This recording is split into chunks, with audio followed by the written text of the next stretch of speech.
Good afternoon, fastball fans, and welcome to the third place game at the 2025 ISC World Tournament. Blair Sedford, Peter Labardius with you on Softball Premier TV and the ISC Network.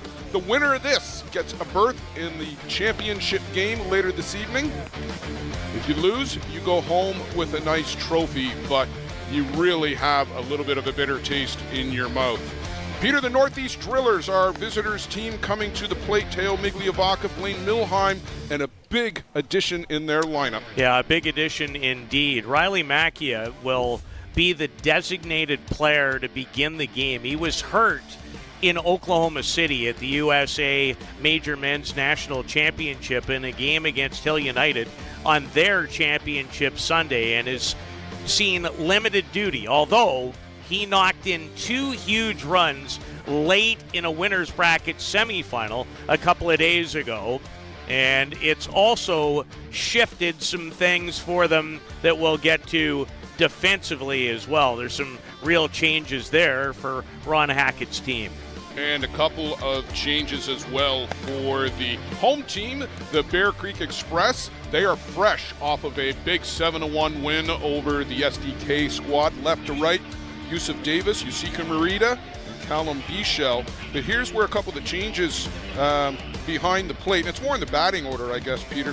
Bartorillo, Galino, Panabecker, and Pinto on the infield. Ty Sebastian is back in the circle after Pitarona went 5 innings in the last game. Closing 5, Ty started. Jack Burt still behind the plate. And Teo Migliavaca will step up to the plate, batting .333 coming into play today. Ty Sebastian, Blair, who delivers a first pitch strike, has pitched in every game they've participated in so far at the ISC World Tournament. 2 innings in the 7-1 win earlier against SDK, did not give up a run or a hit, and struck out 4. A good start for Ty, and I think very fortuitous that they jumped out early as saving the wear and tear on the arm of Ty Sebastian, although he seems to be the $6 million man with the bionic arm and is able to go inning after inning after inning. 31 innings, Peter, as you said, pitching in every game so far for the Express. And it was a real luxury because when they made their way to the ballpark here in Mankato, they wanted to win 3. They've taken care of business in 1. This should have every making of a classic type affair. We'll see if it plays itself out that way.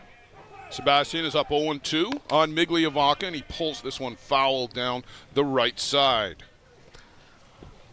Teo batting .368 on the year, 3 doubles, a triple, 2 home runs, and 10 runs batted in. He had a hit last night. He was 1 for 4 in the 3-1 setback to Hill United. And Blair, that had to be a difficult game for this team to put behind them.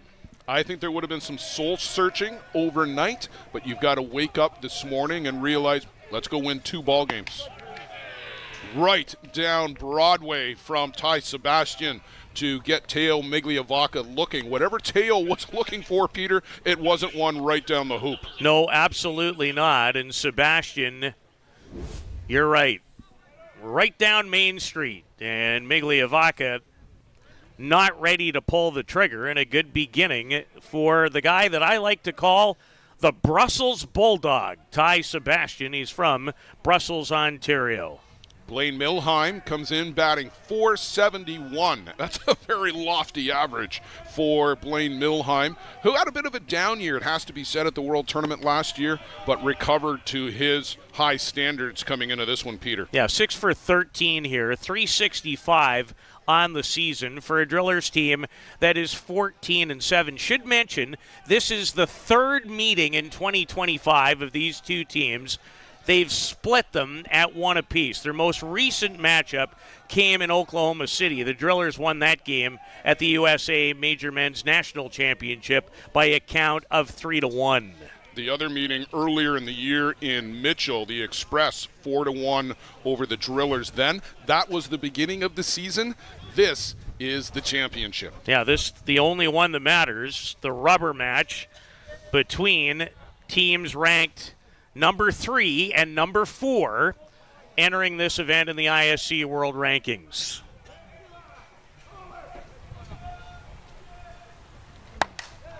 That one is fouled well out of play off the bat of Blaine Milheim. And this, Peter, I would have thought would have been a great matchup between these two at the World Cup. Now 3 weeks ago in Prince Albert. It seems like such a distant memory given everything that's transpired since.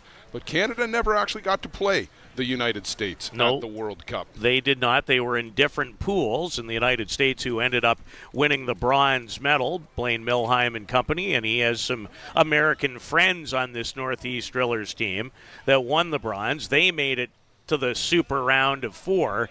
Canada, Australia, Argentina did not. And a lot of prognosticators, including myself, with some egg on our faces over that. Yeah, that's not egg.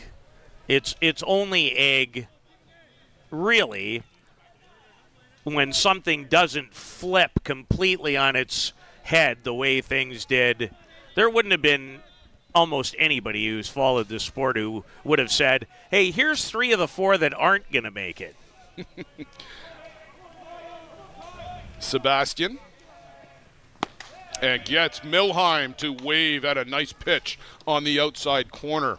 2 up, 2 down, 2 both by way of the strikeout. Yeah, Ty starting extremely well and can only hazard a guess that he gained a lot of confidence. Not that he would require a whole lot. He's been a tremendous pitcher at this level now for a long time. But he threw a sparkling 3-hit shutout yesterday morning to end the hopes and dreams of the Bear Creek Gremlins. He was masterful. I thought Blair, especially in innings 3 through 7. Yeah, he was very strong. Bit of a rocky start. The Gremlins threatened. Ty bent but could not break.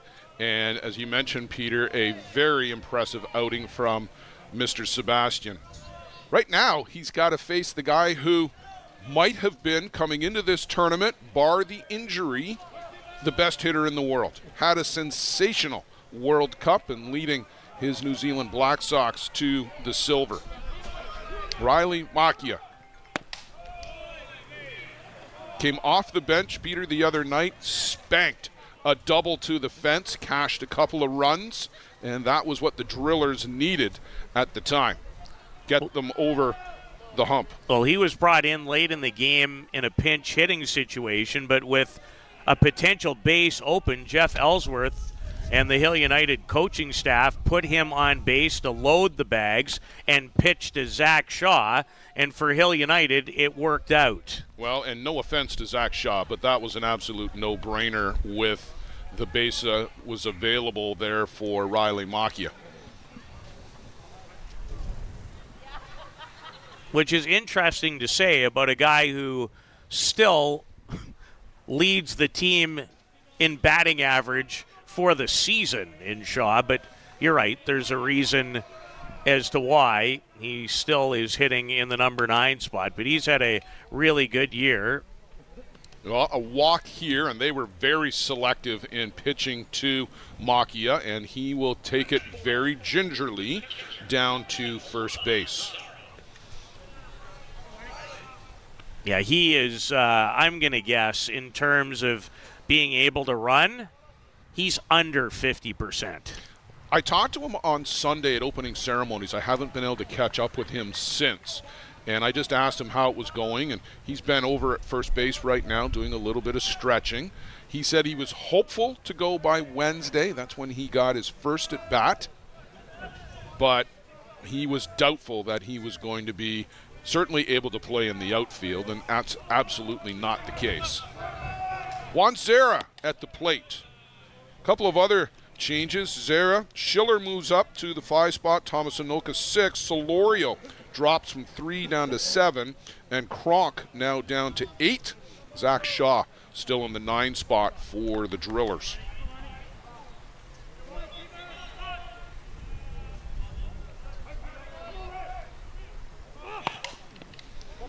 In and out of the glove of Sebastian. He recovers, turns, and fires over to first to get the final out of the inning. Ty Sebastian doubles as a shortstop or second baseman when he's not pitching.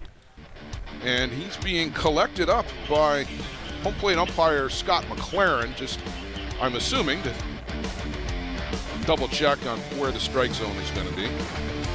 Well, Ty, I would guess, fields his position as a pitcher as well as anybody in the sport and had to make a tough play on a rocket right back off of him.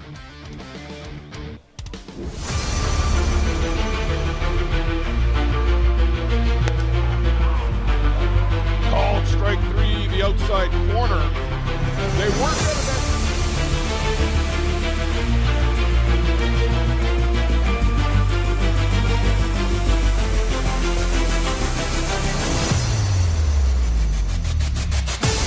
Yeah. High in the air, Viavazo comes to get it, and the Chiefs are back to the top of the mountain.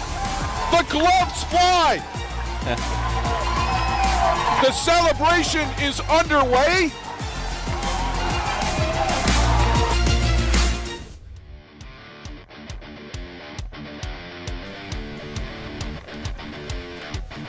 Peter, the home team, the Bear Creek Express, coming to the plate in the bottom of the first inning. They'll be led by Callum Bichel, Yusiki Morita, Ty Sebastian in the 3 spot, Leacher Pinto, David Galino, Ty Bartarillo in the 6 spot.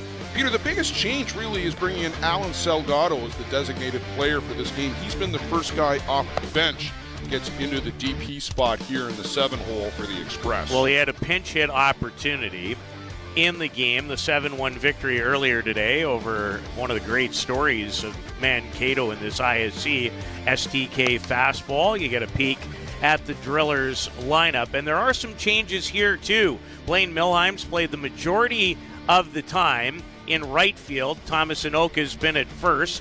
Today he's in right. Marshall Cronk will come into the game defensively and play over at first. By and large, Blair, he has been the designated player. And just to get back to Salgado for a moment or so, he calls San Diego home. He's only had 5 official at-bats this week. And Peter, just some confusion, some concern, some difficulty over something or other. Ron Hackett is down there as well as Paul Sebastian. They're talking with Randy McLam. If maybe we can pan over just a little bit to the right. Can we pan over a little bit to the right and get the conference by the bench? There we go. And there is Randy McLam in the blue shirt. He's our umpire-in-chief.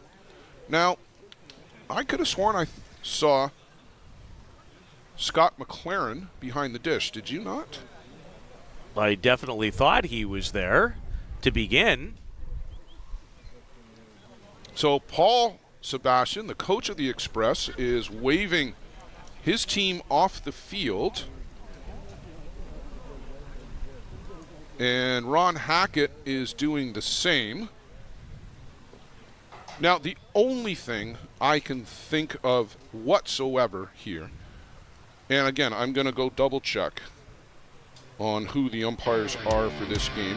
Joe Todd did mention that there's going to be a change. So I don't want to speculate here. I'm going to go see if I can investigate and find out. In the event that we come back, Peter will pick it up.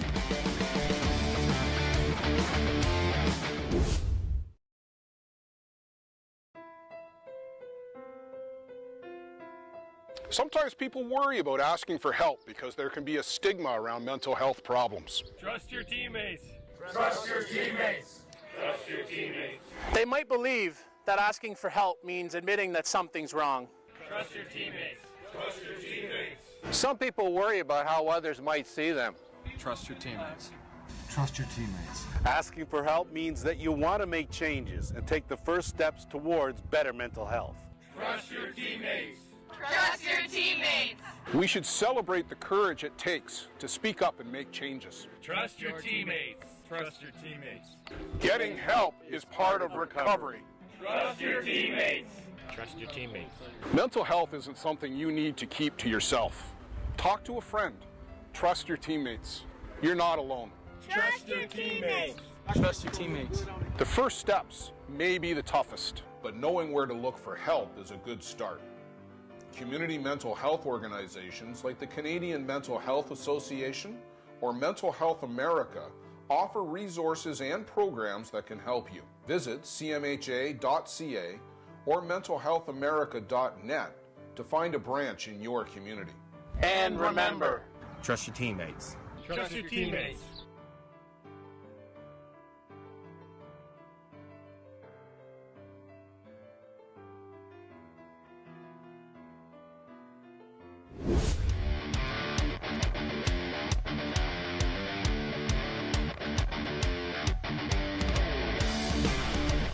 We have a delay.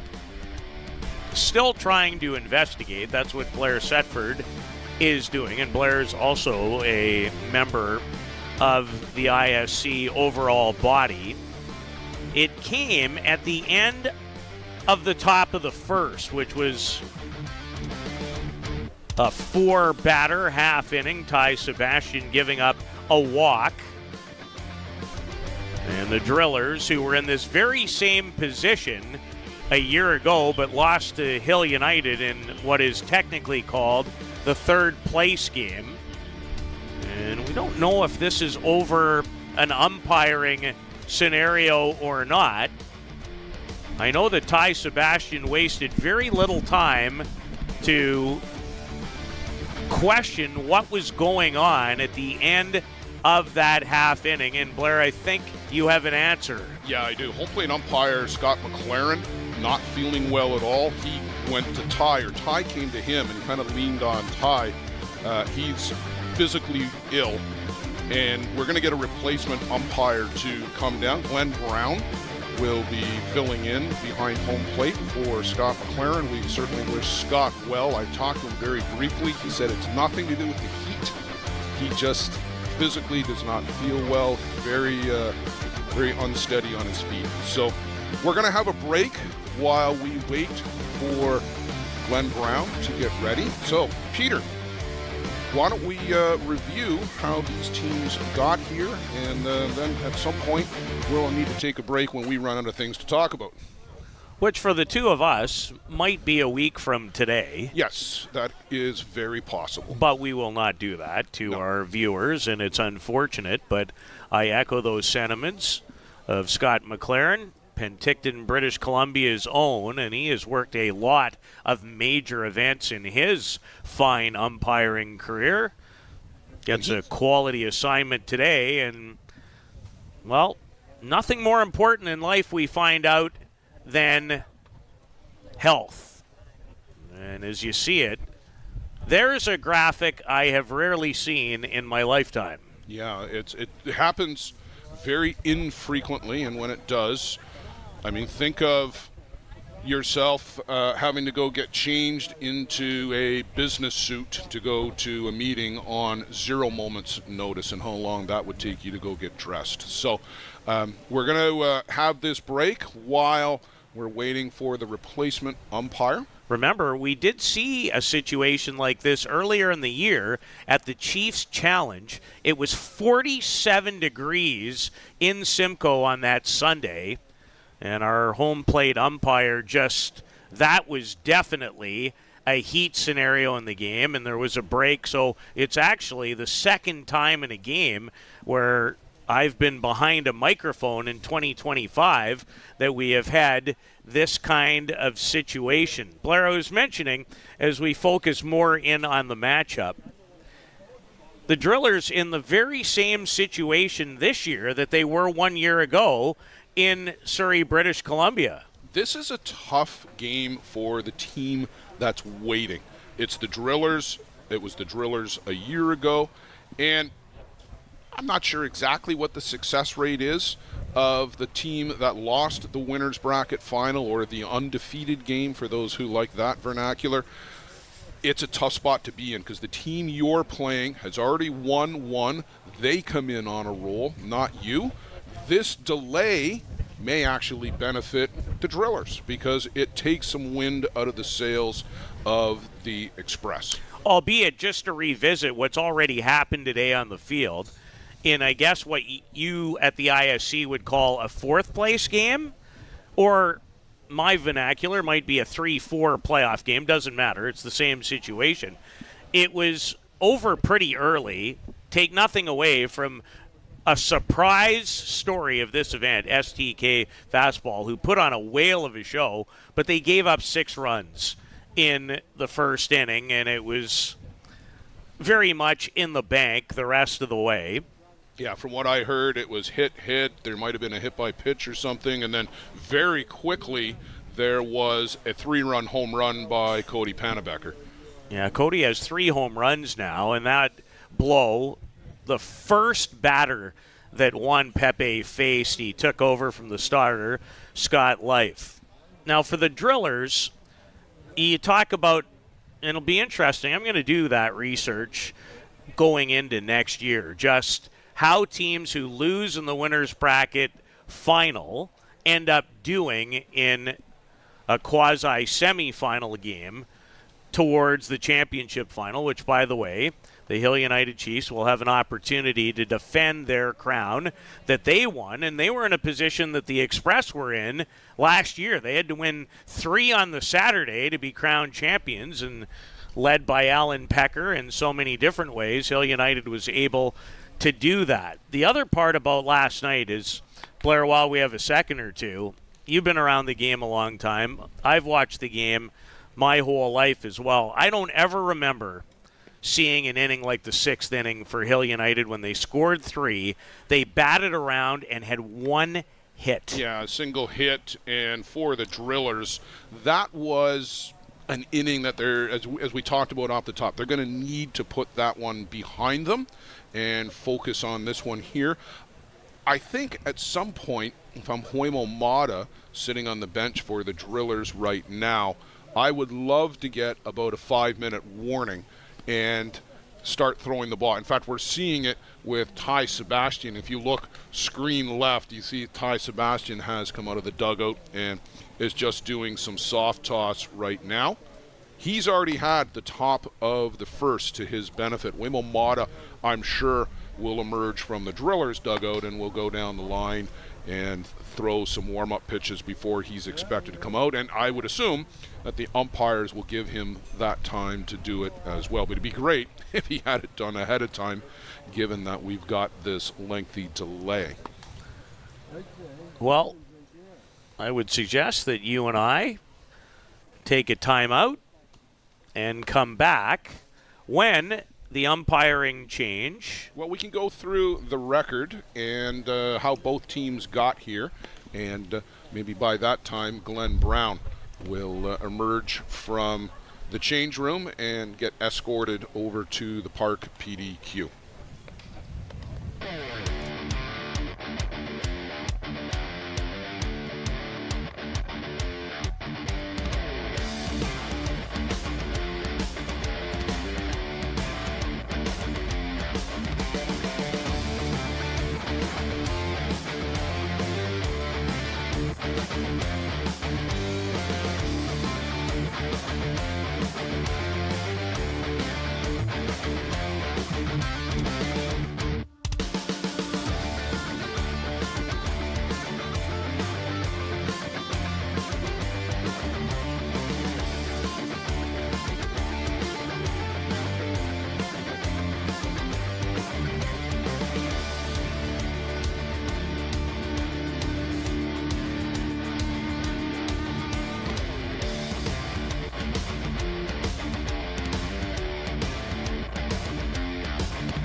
Welcome to Mont Hill Golf and Country Club. With our beautiful 27-hole golf course open to the public, we work tirelessly to ensure your time with us is second to none. Well, here you'll be able to enjoy an incredible dining experience at our very own Big Pete's Steakhouse. Play some of the best courses in the world with our state-of-the-art golf simulators. Upgrade your gear with the top brands at our pro shop, or host a stunning wedding, event, or conference inside one of our beautiful ballrooms. Learn all this and more at monthill.ca. We can't wait to see. A metal roof lasts a lifetime. Thousands trust Metal Roof Outlet to install stylish, stone-coated metal roofing that looks just like traditional shingles. Make a smart and worthwhile investment for your home with Metal Roof Outlet. Contact us through metalroofoutlet.com to get a quote for a roof replacement anywhere in Southern Ontario. Because when you trust Metal Roof Outlet with your roof replacement, it may be the last time you ever replace your roof. How confident are you in your organization's security posture? If your answer isn't 100%, you're not alone. Most organizations aren't doing enough to protect their data, and they know it. With Armitage Technology, you can stop worrying about IT security issues so you can focus on moving your business forward. Our experienced staff monitor and maintain your IT infrastructure to keep your business running. Visit us at armitagetech.com and make your technology work for your business. Do you need a reliable supply of products to run your business? Are you tired of having to deal with multiple suppliers to get everything you need? Absolute Business Supply is your dedicated, full-service business supply partner, offering over 400,000 products and unmatched customer service. At ABS, we aren't just selling products. We offer a commitment to building meaningful relationships with our customers, getting to know your business goals so we can provide the best possible solutions for your needs. Find us on the web at absolutebusinesssupply.ca and let us get it for you.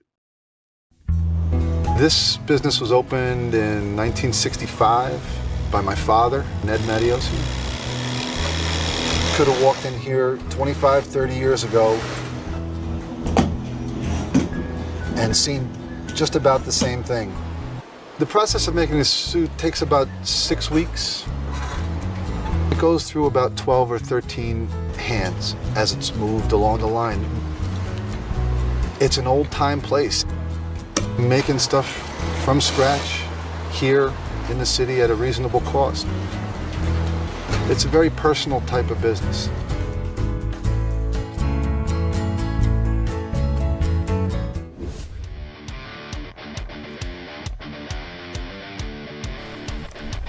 Well, Peter, I just saw Glenn Brown being delivered to the field, so we should just be moments away from resuming this matchup between the NorthEast Drillers, who are now out on the field for the bottom of the first inning. Defensively for Bear Creek,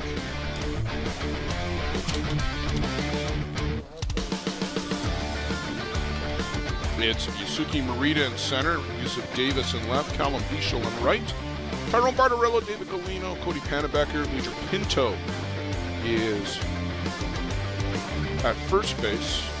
But the batting order, Bischel, Morita, Sebastian, Pinto, Galino, Bartorillo, Salgado we talked about, Panabecker still batting 8, and Yusuf Davis still batting 9. Jack Burt catching drops into the flex spot. And then defensively for the Drillers, Solorio, Migliavaca, Thomas Anoka goes out to right. Lane Milheim, Cam Schiller, Zach Shaw, Marshall Kronk at first, and Quinn Mata to Juan Zera as ever. The changes on the corners, I don't think it'll take either of them too long to adjust to their new realities.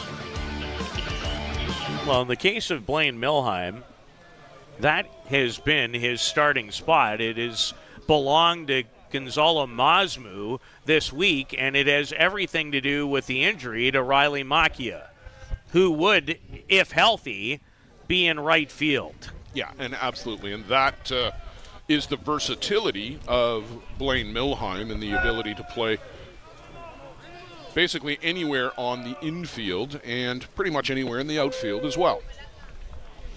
Callum Bichel for Bear Creek has been one of the straws stirring the drink for this squad. .353. He homered in the earlier game victory, 7-1 versus STK Fastball, who will wind up with a very, very fine fourth place finish. Bichel's a 28-year-old from Cookshill, North South Wales, Australia. That's a lot to get onto an address envelope in the window. It is. So is the last name Lubardius. Waymo Mata, Blair, I don't think there's any doubt about it, has been in fine form here in 2025 at this event. Well, a lot of observers have been saying this looks a lot like the Waymo Mata of 2022. Of course, they're going to have to go the long way through. They didn't have to do that in 2022. They took the short route to the championship game. He's pitched 27 innings, given up 11 runs, 14 hits, struck out 43, and walked 12.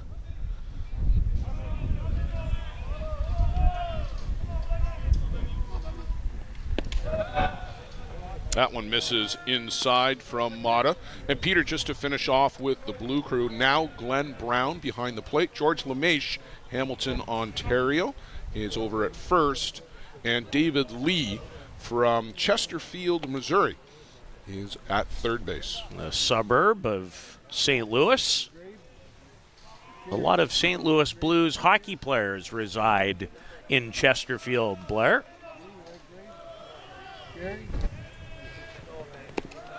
That one misses downstairs to Bichel. Waymo Mata in the game against Hill United last night was on an incredible roll before all you-know-what broke loose for him and his teammates in a 3-run Chiefs sixth inning. He had retired the previous 13 batters in a row, and against that lineup, that is no small task. And I thought Peter was on cruise control. You and I remarked that getting past Alan Pecker might be the biggest obstacle to them winning that particular game. And then it just happened in the sixth and completely lost the momentum. Well, he started the inning by walking pinch hitter Pipolo Lopez, and one of the most key plays in that inning was a beautifully placed bunt for a base hit by the next hitter, Luciano Biondi. Yusuke Morita at the plate, shows bunt, and then pulls it back.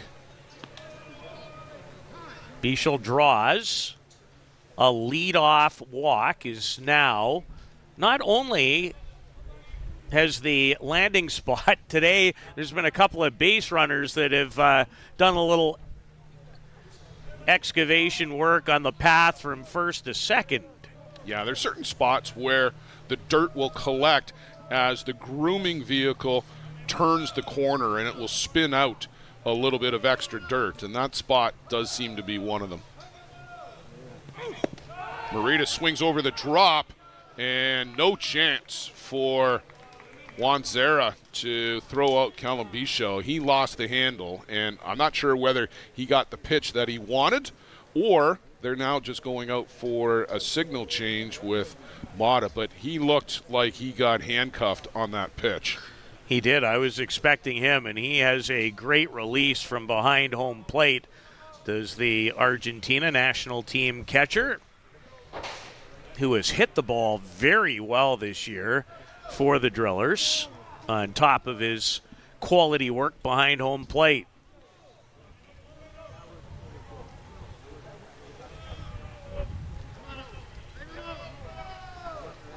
So Mata back to the board. And fouled off at the plate by Yusuke Morita, who does a little elbow shiver, Peter, just as his last timing mechanism as the pitch is about to be delivered. Well, he almost winds himself down towards the ground and then, like a spring, pops up. Yeah, he launches into the pitch. Look at him crouch down, and now he's going to explode up. Can't get to the rise ball. Up and in from Hoimo Mata. We saw that pitch a lot last night, too, and it's always been one of the feature pitches of Hoimo Mata on lefties to bring the rise across the plate and right into the hands. I was not at the 2022 ISC World Tournament, but in the last 2 years when I've been around this level a lot, I've never seen him throw this well outside of some of the work I watched him do, particularly internationally in 2019 when he led Argentina to a World Cup crown in Prague. No, it's definitely a return to form for Hoimo Mata, 2022 being, well, 2019 through 2022 being the apex. Ty Sebastian at the plate. 6 for 19 in the batter's box. He's doubled, he's homered twice, and driven in 3 runs. Had a hit earlier today in the 7-1 triumph over STK. And Ty was the biggest catalyst for change in turning over this Bear Creek lineup. They went and got Ty Sebastian.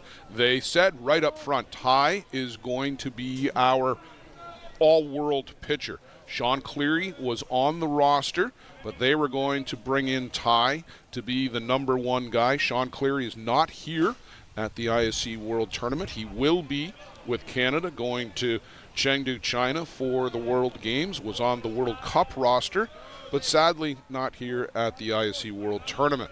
But other than David Galino, everybody else on this Bear Creek team was turned over. Yeah, it was a massive overhaul in the offseason.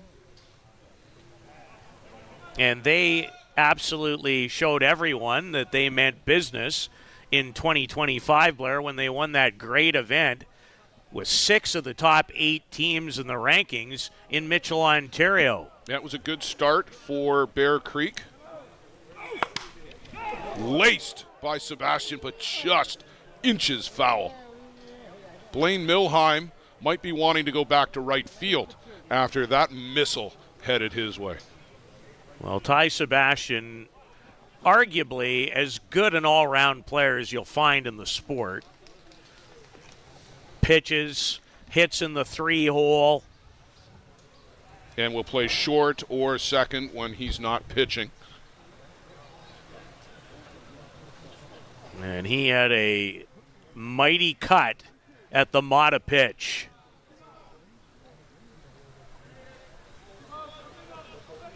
A long look in from Mata to Zara. Sebastian a little bit more of a crouch and chokes up at 2 strikes and can't get to that inside drop. Second strikeout of the inning. That is a pitch that has really allowed a great deal of the success. The ability to work underneath the hands to a right-handed batter. You probably couldn't have gone and handed that ball to Juan Zara any better than he just pitched it. We've seen a lot of guys working inside this week, and over the years, the euphemism was always when in doubt, down and out. But more and more, Peter, this week especially, I've seen the pitchers having success coming in and either under the hands or with the rise ball, and we saw it on the strikeout to Morita, up and over the hands. And Mata's done both very effectively to right and left-handed hitters as he's dealing with Luigi Pinto.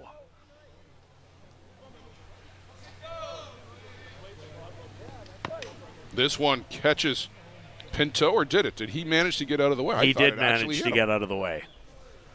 As Mata says, that's on me.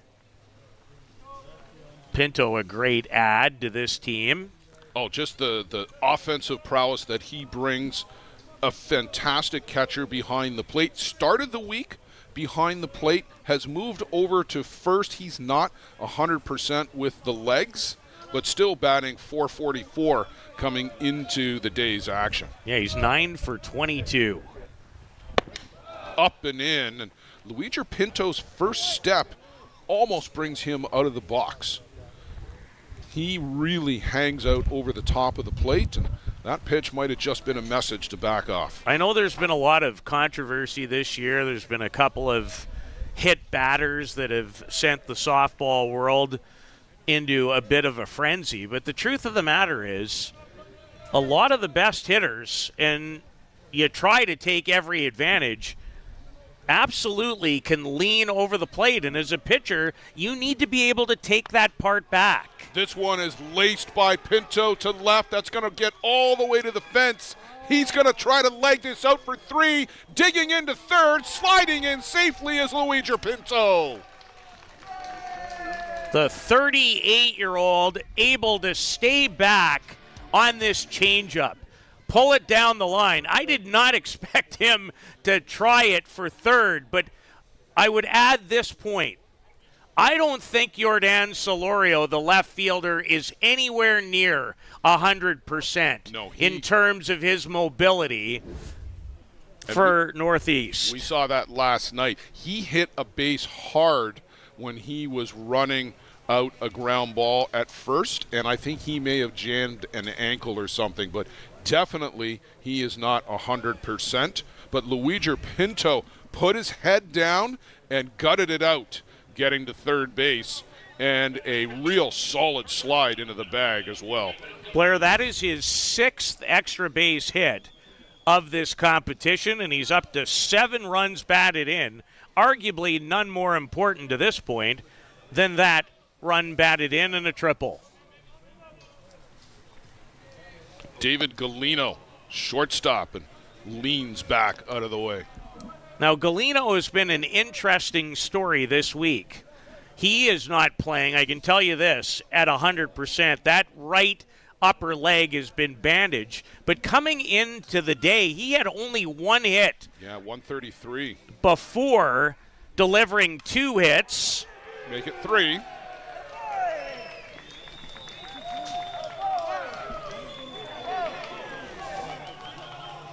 Back-to-back RBIs for the 4 and 5 batters for the Bear Creek Express. And Joe Todd talks about hitting being contagious.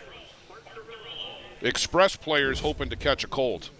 And what helped a little bit is because with the runner at third, the infield was drawn in. If Zach Shaw is at his regular depth, he probably makes that play, even though, again, a rocket off the bat of Galino. And don't forget, 2 hits against STK, but I still have not seen how he didn't deliver a third hit. He hit a ball back off what looked to be the hand of Juan Pepe, and it disappeared on me. I saw him go to first. I thought for sure it was a base hit, but it caromed off that hand into a glove. Oh, jeez. Well, that's almost like the play the other night that went off the glove of Kuba Osichka. He got the line drive right back at his face, got the glove up, deflected it up in the air, and Alberto Penuelas caught it. Well, that one, because I was watching up here, had a great view of it. And David Yaluska already in the game running for David Galino, a substitution here in the first. That's very early. So there's an indication absolutely that he's not healthy. Ty Bartarillo flies out to Solorio in left field. And maybe that was a little presumptive to pinch run for Galino, but nonetheless, the Express jump out and get 2 here in the bottom of the first inning. Through 1 complete, we continue to see all kinds of different things here at the ISC World Tournament. Took us a long time to get through it, but we'll go to the second coming up.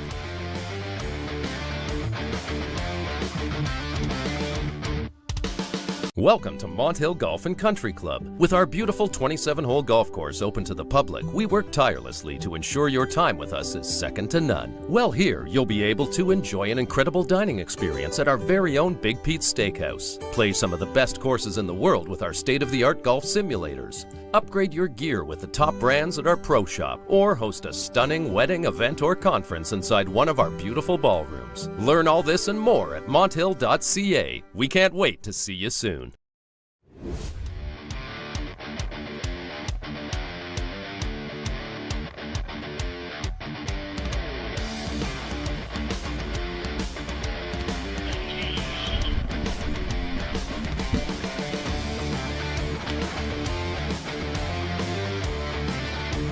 Well, Peter, the delay certainly did not hurt the Bear Creek Express in the batting department. They have come loaded for bear today. They brought their hitting shoes.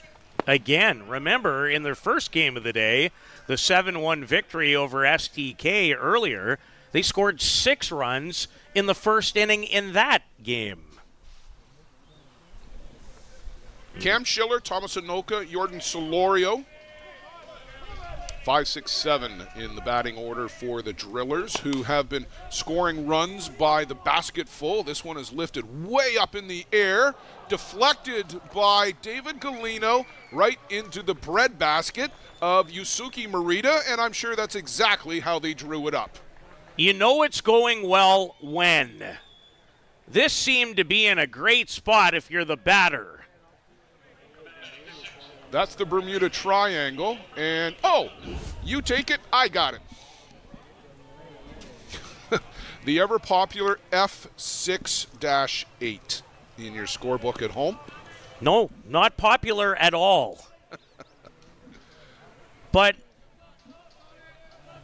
one thing you can never take away from players from the country of Japan is how technically sound they are. Well, and in position, right? He doesn't make that catch if he lays back and assumes that Galino will get to that ball. He went. I'm not sure who called it. Galino appeared to have the best crack, and again, I can talk about good positioning or being technically sound. I describe that play with 2 words: good fortune. Yes. And you need it to win. You sometimes always. Yeah, you have to be good to be lucky and lucky to be good. Thomas Anoka at the plate. 2 hits last night for Thomas in the winter bracket final. He lifts this one up to short center, and that one is going to fall in. Nobody there to deflect it to Yusuke Morita this time. The 34-year-old Thomas Anoka, another very versatile player, playing today in right field. He's been at first base the majority of the week. And this time, high in the air, and that absolutely no chance for either second baseman Cody Panabecker or Yusuke Morita in center field as Thomas Anoka continues to deliver. He's now up to 7 hits. He's 7 for 11.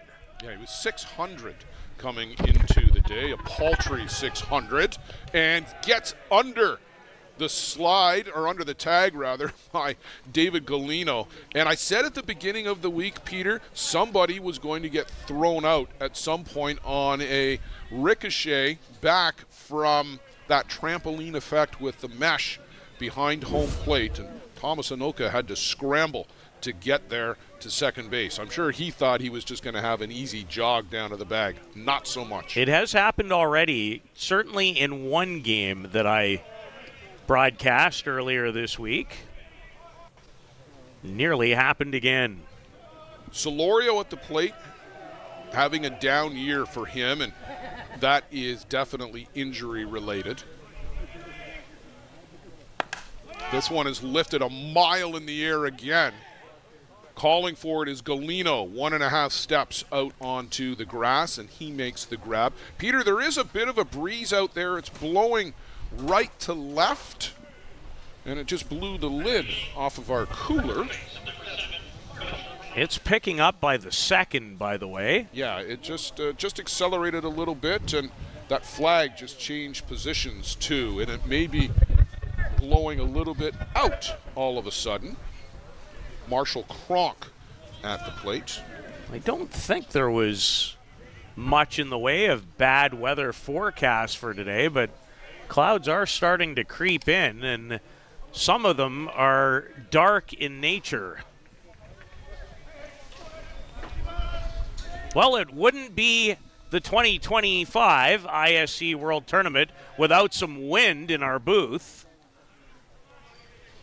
It's been a calm few days ever since those opening day storms that we had and set us back here on Softball Premier TV and the ISC Network with a couple of planned games that we were unable to do, and that was really unfortunate because we had a couple of great games that were ongoing that would have loved to bring to you, but circumstances dictated that we couldn't. Well, here's the positive piece, is that pitch high to Kronk. When I left the park the first bad night, Blair, I wasn't sure we were going back on the air again. That was a very difficult evening, and to our eternal gratitude, some of the fellows from the Townsend Tide were a big help in helping us get through that evening in particular. Marshall Kronk at the plate. Has not been a great tournament for Marshall. A big hit here, however, would certainly help to erase all of that bad news. He's just 1 for 9 here in Mankato. The one hit came in a 13-2 win in their opener over the Masonry Sting.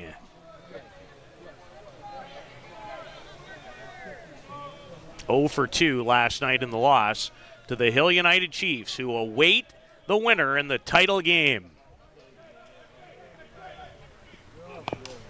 And that one fouled off by Kronk at the plate.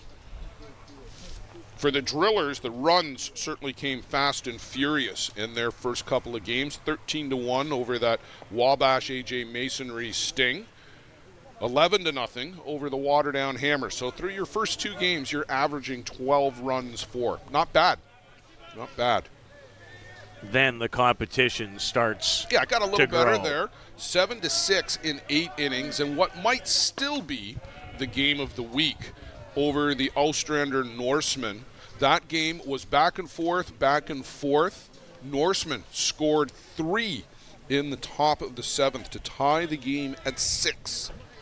Had an opportunity in the 8th, did not score in the bottom half. First pitch, Juan Zera, a line drive home run over the fence in left field for the walk-off win. At about 1:04 a.m. Kronk fouls this one out of play. I was having a date with my eyelids at the time. You and a lot of people, and it's unfortunate because there were 3 extra inning games on this diamond prior to that one going extra innings. It was a long day at the ballpark. I made it to about the 6th. And then it was 3:30, and the first thing I did when I woke up was take a peek.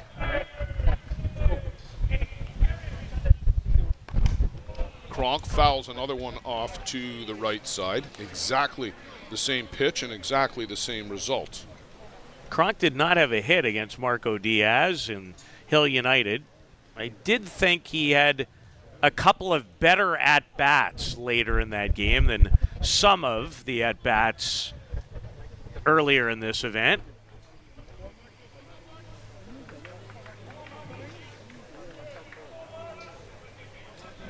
After a day off, the Drillers got to face the Bear Creek Gremlins and prevailed 4-2. That was another outstanding game here on the ISC Network and Softball Premier TV. As under the hands goes Ty Sebastian, and he gets Marshall Kronk swinging. Ty's second strikeout of the afternoon. Or third, pardon me. We'll go to the bottom half. Express still leading by 2.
Alan Salgado to lead things off for the Express. The 7 batters, 7, 8, 9, Salgado, Panabecker, and Davis. And Peter, they have been getting great production out of the bottom of the order between Cody Panabecker and Yusuf Davis.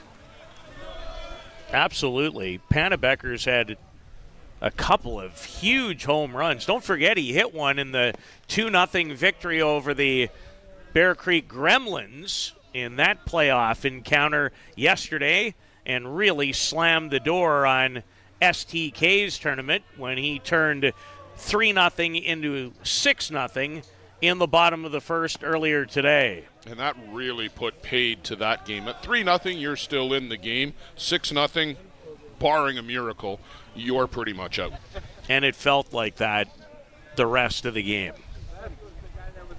Not a lot of juice to it after that home run. Salgado has had limited at-bats for the Express here this week. Just 5. 2 hits after hitting .385 at last year's World Tournament. But one of those was a huge pinch hit home run for Allen coming into a game the other day.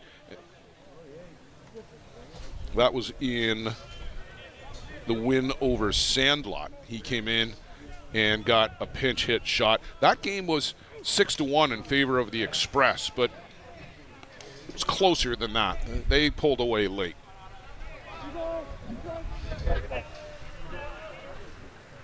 Wayne Wilmota giving up a couple of runs early in the game and tries to find a groove again to limit the Express attack. Salgado flares this one out to left, and a diving attempt out there by Solorio, and sliding in safely, head first slide. Great hustle by Alan Salgado, making the most of his opportunity here in the starting lineup. Well, it's all going the Express's way so far on this Saturday. Solorio goes down, can't come up with it, lost his glove, and don't really have a chance to see, but Salgado really stopped almost.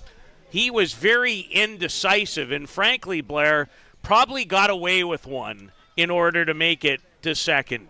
Well, that was a good slide by Allen to get to the bag. And Cody Panabecker, maybe the second hottest guy in the tournament, Peter, behind Choco Munoz, who just had a whale of an event.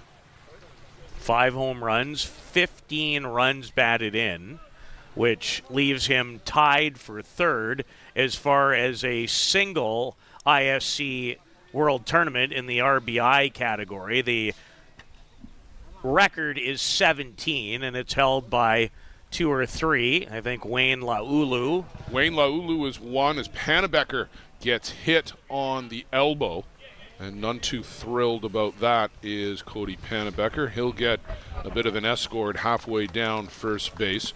Wayne Laulu and Donnie Hale, the co-holders of that particular record at 17. There are half a dozen guys who have hit 6 home runs in the ISC World Tournament, and a lot more who have 5, and joining that prestigious list is Choco Munoz. And 2 of those home runs were game-winning home runs, including a 10th inning blast off the scoreboard to end the hopes of the host Ostrander Norseman. And then in a game yesterday against JDT First Energy, Munoz in a 2-2 tie took one out to right for a 2-run shot, and they held on to win it 4-3. You know, he has been right in the midst of all that success that STK team had here this week, finishing with a 6-2 record.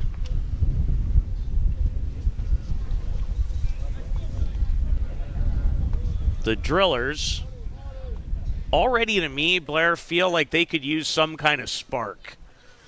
It's a little flat here right now, and again, you have to wonder if maybe that 20-minute delay with the umpire change at the beginning of the game, if that had any impact on the Drillers.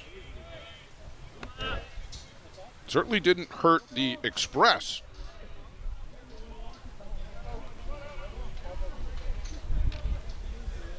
Well, even if you're a member of the Drillers and you see what happened on that Galeno off his glove to Merida for an out, you're like, oh boy, are we in for another tough day? Davis fouls that immediately behind him. That's almost impossible to do. Member of the United States, bronze medal winning team at the recently completed World Cup. There won't be another one of those now for 4 years. The next one slated for 2029. At a site TBD, from what I understand. This one fouled off and actually gets to the other field. Those are few and far between, given the distance between the parks. Very rarely do you see a ball get into play on another diamond. And I think one of the great features of the designers of this park was that they put enough distance between all of the fields to keep that from happening. Some real nice broad walkways in between the fields here at Caswell Sports Park. North Mankato, Minnesota. It's been a great week here in Minnesota. And Peter, it feels like just yesterday that we got going. Joe and I and Brian Aradis, who is our communications specialist, the three of us have been traveling all week, and it just felt like it's been downhill on roller skates here as we speed toward the end of the tournament later today. Davis chases after the drop ball off the plate. First out of the bottom of the second inning. Huevo Mata, still some work to do now back at the top of the shop with Callum Bichel and then Yusuke Merida. Bichel walked and scored the first run of the game. And you're right, these types of events, they do go downhill very quickly at times, I find. At other times, it can feel like you've been here for 3 weeks. Well, that's certainly not the case here. And I know I'm going to get up tomorrow morning early to get on an airplane back home to the greater Toronto area. But a little part of me is going to miss being here and seeing all this fantastic men's fast-pitch softball. Well, it has been a great event. This is a great facility. And kudos to the grounds crew. And they've had some things to deal with this week, too. Yeah, there have been some challenges between the weather, just the wear and tear that a men's event like this puts on the fields in particular. They were immaculate when I stepped into the park a week ago. And you think of the volume of rain that we got on the weekend, and then you would show up here in the morning, and these fields absolutely were ready to play. The lawn was being mowed. It's really been Just a fantastic week here when you don't have to worry about the facilities. Schiller off the glove of Mata, and a double play.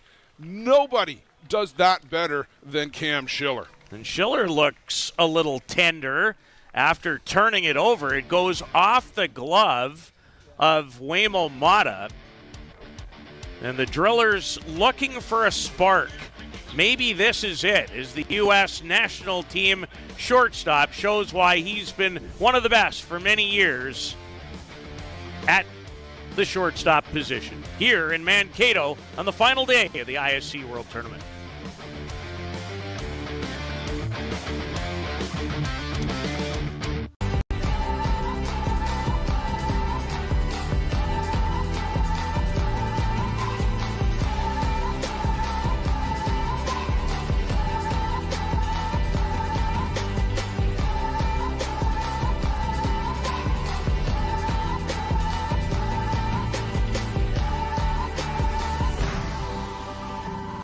Dreamcatcher, inch by inch, we'll fight to make the lives of First Nations people in this community, this province, and on this continent better. I know we have a long way to go, but I'm proud to say as long as our people have a need, Dreamcatcher will be there for them.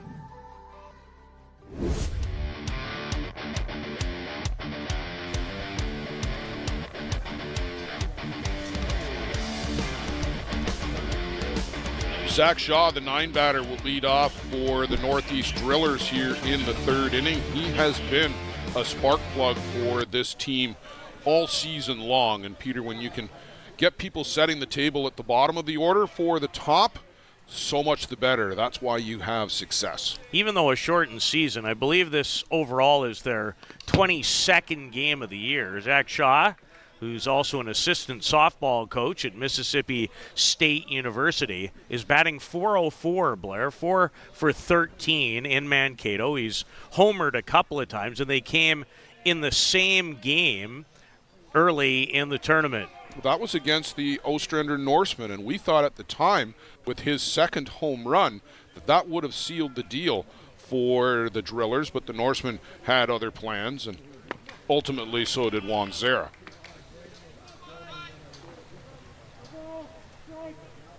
The Drillers played 2 events early in the season. They played the Canada East qualifier in Mitchell. They played the following week at the Chiefs Challenge and lost to Hill United in the final of that one.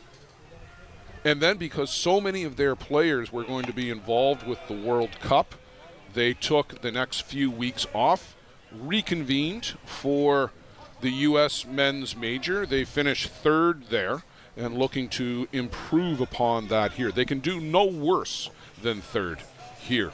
And they finished 3rd in 2024 at this ISC World Tournament, which was held at another spectacular facility, Softball City.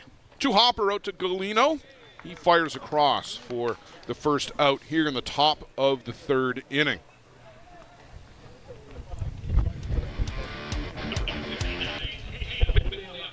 Always impressed with David Galino's game.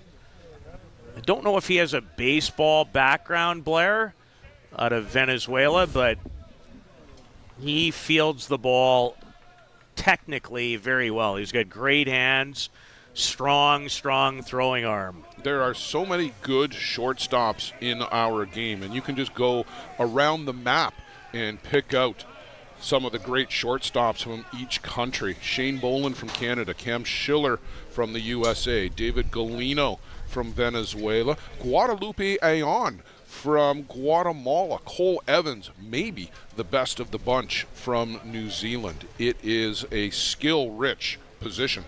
And a mighty important position as well.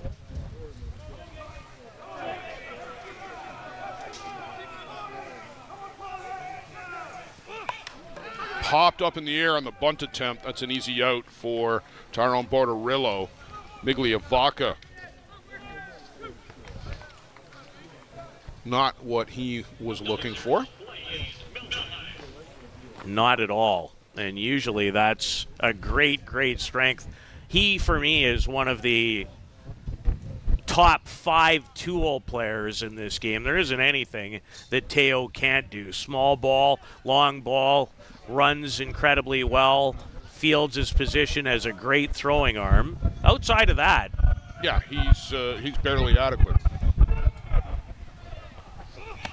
Milheim looks at that one out and away. And Peter, sorry, I misspoke. Guadalupe Ayon from Mexico, not to Guatemala.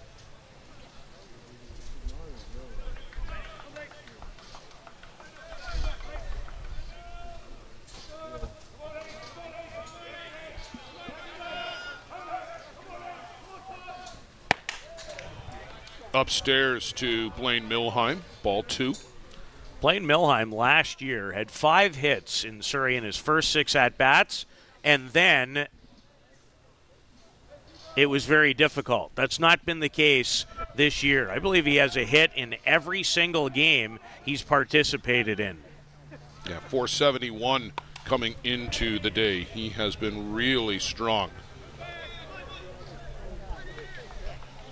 Our crack research staff here, Peter, to my immediate right, Luciano Lafrano, notes that David Galino was signed in Mexico's professional baseball league in Monterrey, but then jumped into softball, get this, 4 years ago. Only 4 years ago. You know what? It doesn't surprise me at all. That's why I mentioned it. In many ways, Blair, I can always tell when people field the ball, in many cases, not all, that they might have come from a baseball background, and in that part of the world too. There's a pretty decent chance. Mexico, Venezuela, the Dominican, those are all great baseball countries on top of producing elite-level softball players. Imagine Venezuela winning the world title without David Galino and Luigi Pinto. Both of them slated to be on the team, and for some administrative reasons, we're not. You're even more politically correct than I was earlier today in referring to that. 3-2 to Milheim.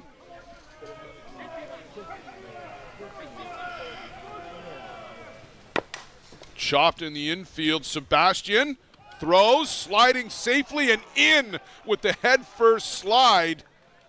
Blaine Milheim legs out an infield base hit.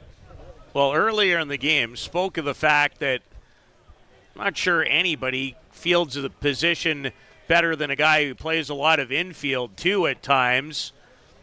Milheim sliding in, much to the chagrin of the Express dugout, who erupted. So did Luigi Pinto over at first. He thought he had out number 3 of the inning. As the hit in every game parade continues for 0-0, Blaine Milheim. Always loved to mention his hometown. It's Homer, Michigan. Pretty good name for a place to come from for a ball player. Yeah, indeed. Riley Mahakia at the plate. His second regular batting appearance here has been limited to pinch hitting duty over the course of just the last couple of games. Milheim runs exceedingly well. Burt has a very strong arm behind the plate. You're not taking any chances here. No, you're not at all. You don't want to take the bat out of this guy's hand. Not in the least. You're going to let Riley Makia swing away.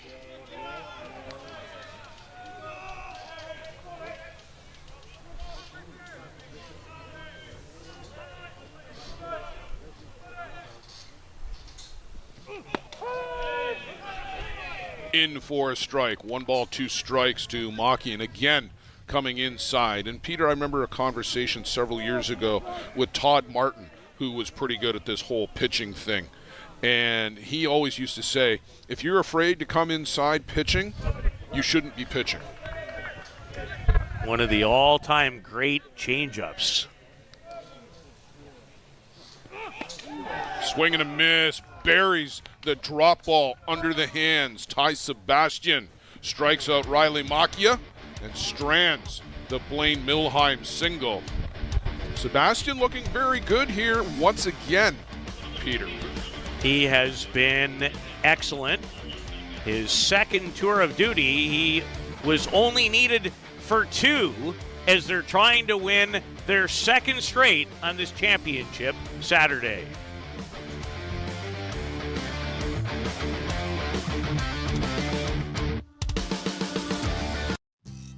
A metal roof lasts a lifetime.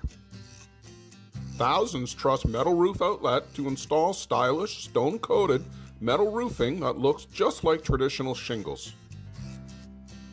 Make a smart and worthwhile investment for your home with Metal Roof Outlet. Contact us through metalroofoutlet.com to get a quote for a roof replacement anywhere in Southern Ontario. Because when you trust Metal Roof Outlet with your roof replacement, it may be the last time you ever replace your roof.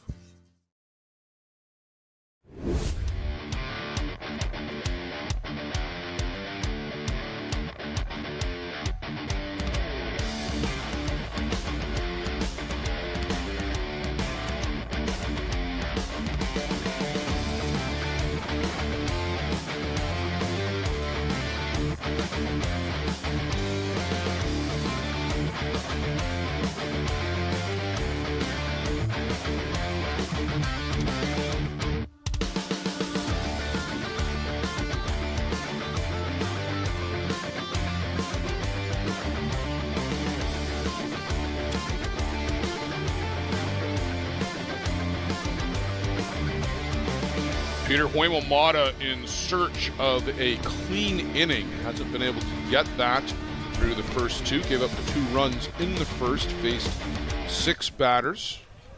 Another 4 came to the plate, and he was only out of that inning courtesy of a fine defensive play by Cam Schiller to get the double.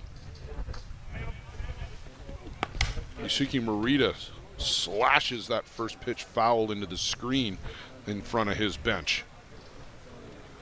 Blair, I always wonder when someone has pitched as much as Huemel-Mata, do you get to a certain point where innings start to add up and take their toll? Especially high leverage innings. Well, we saw that 2 years ago with Huemel at Circle Tap in 2023. And Yusuke Morita, supreme back control, just drops the barrel into the zone and knocks that past shortstop Cam Schiller into the 5.5 hole. Goes with this pitch. Explodes out of the crouch and literally punches it through for his first hit of the day. He was 0 for 3 in the win over STK earlier. Yusuke was batting .333 coming in. And Sebastian, of all people, drops down a bunt. Well, he tried one early in the first game, too. Had 2 misses, and then it went away. But he did a nice job to execute this sacrifice. And somewhere, Joe Todd is cheering. He might not be alone, by the way. I know who isn't. Well, listen, if you are dropping down a bunt to get somebody into scoring position for this guy, that's okay. Because this guy has been money in the bank for Bear Creek Express here this week. Most recently, smashing a triple down to the fence down the line in left field. And that somebody is Luigi Pinto.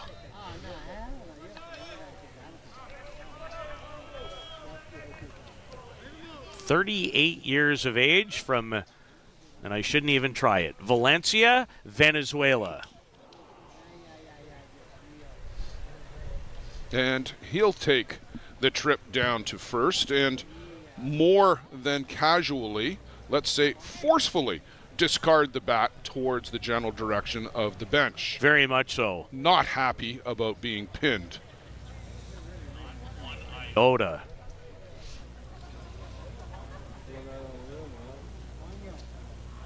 The Express leading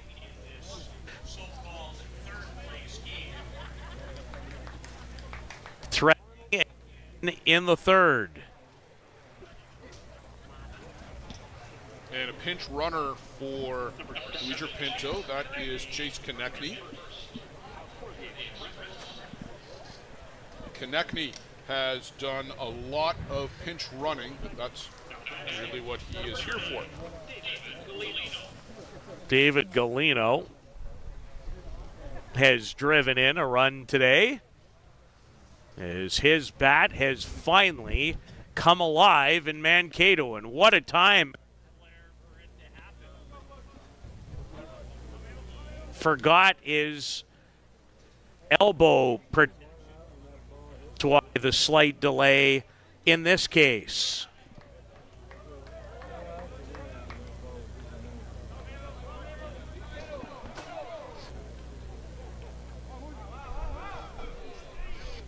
Galino, that hard hit ball in the first for an RBI. His third hit of the day. He had one hit coming into this championship Saturday.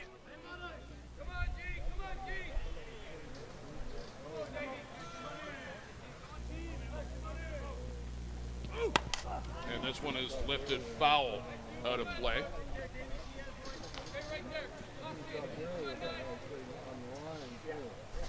Has quick hands.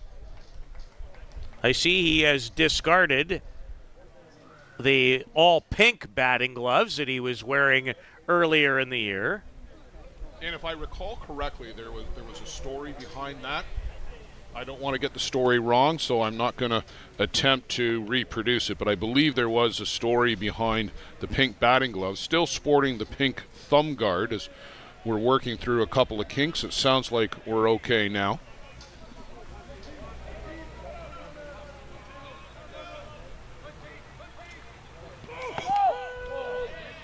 In for a strike on the outside corner. Galino unhappy. He thought that ball was up. Remember, unfortunately, our home plate umpire to begin, Scott McLaren, had to leave the game. He was very ill.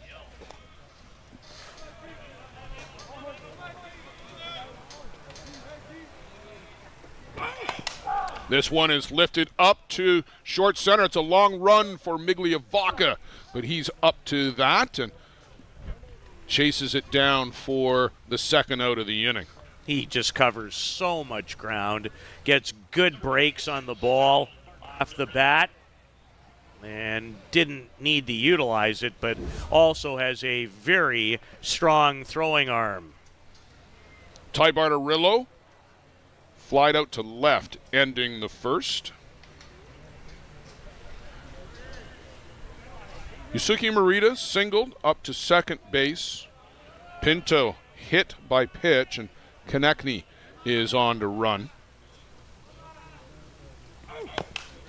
And a chopper on the infield. Shaw has to wait for the runner to go past him, but easily makes the play. It was good work by Konechny to delay to try to create some havoc. But Shaw able to handle the ball very well.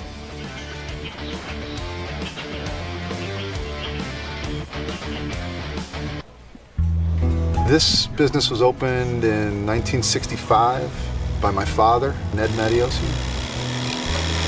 Could have walked in here 25, 30 years ago and seen just about the same thing. The process of making this suit takes about 6 weeks.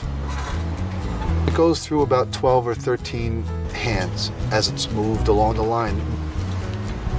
It's an old-time place. Making stuff from scratch here in the city at a reasonable cost. It's a very personal type of business.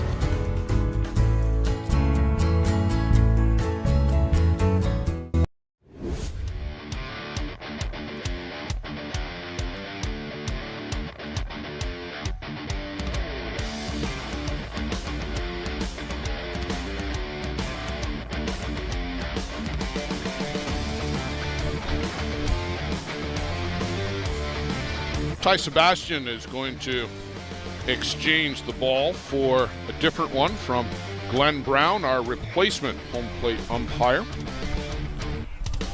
For the Drillers, it'll be Juan Zara, Cam Schiller, and Thomas Inoka, 4, 5, and 6 for the Northeast Drillers from Richmond, Virginia. This franchise, Peter, has moved around a little bit in the last few years. They started 2022, or even 2021, Kitchener-Hallman Twins. Then did they become Niagara? Then they were the Niagara Stompers for a season, and it's been the Northeast Drillers the last 2. Only 1 hit for this Driller team so far against Ty Sebastian.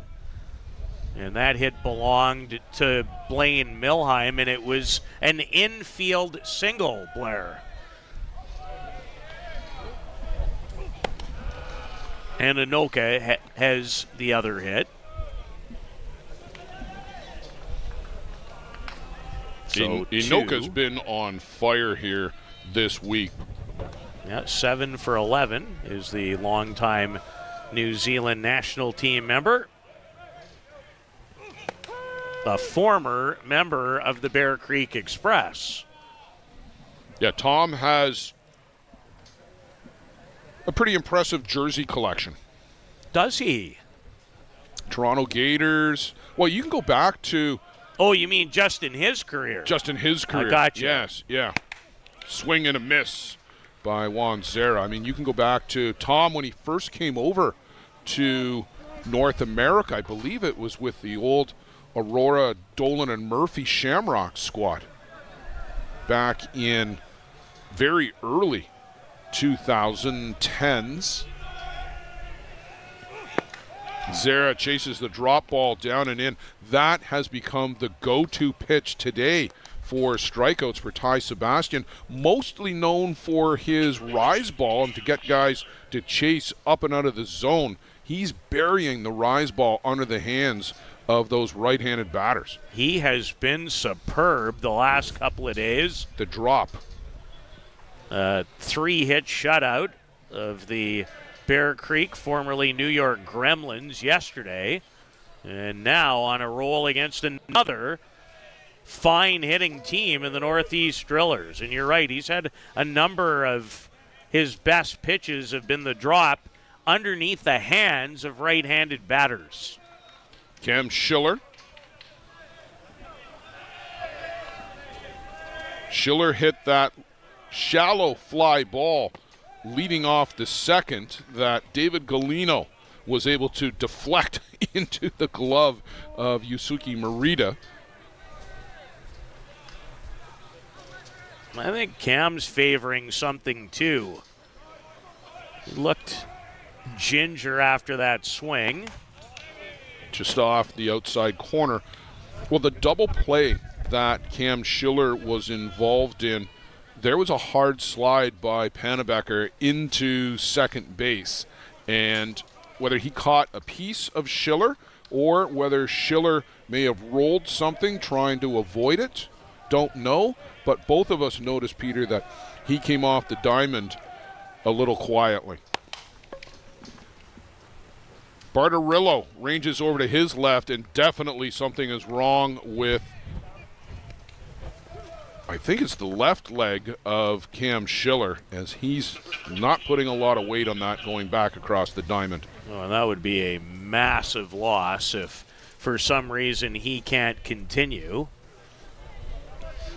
They would have Gonzalo Mazmu to insert into the game in an infield position. He's played a lot of third base this week for the Drillers. And then maybe Milheim moves to shortstop. I don't know exactly what they would do. This one well hit, deep center field. Forget about it. Thomas Inoka takes Ty Sebastian out of the yard and cuts the lead to 1. Oh, the 34-year-old continues to swing it with authority. 2 for 2 on the day, up to 8 for 12 officially in the tournament as he jumped all over that pitch. barrels it up, as they like to say. Middle. Well, that was intended to be a low rise ball, but Peter, all it did was it just came into the zone, and Ty Sebastian will lament that pitch. Thomas Anoka buries it out in straightaway center. And how that's just even changed the feeling in the ballpark. Well, you talked about it earlier. This Drillers team was in need of a spark. They just got one kindled by Thomas Anoka. His second home run of the event. Oh, Ty Sebastian commits larceny against Jordan Solorio. Was that Ty Sebastian or Jordan Bennington? I couldn't tell. Glove save and a beauty after giving up a home run.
The emphasis now, Peter, after that solo shot by Thomas Anoka, has to be on the defense to get a couple more shutdown innings.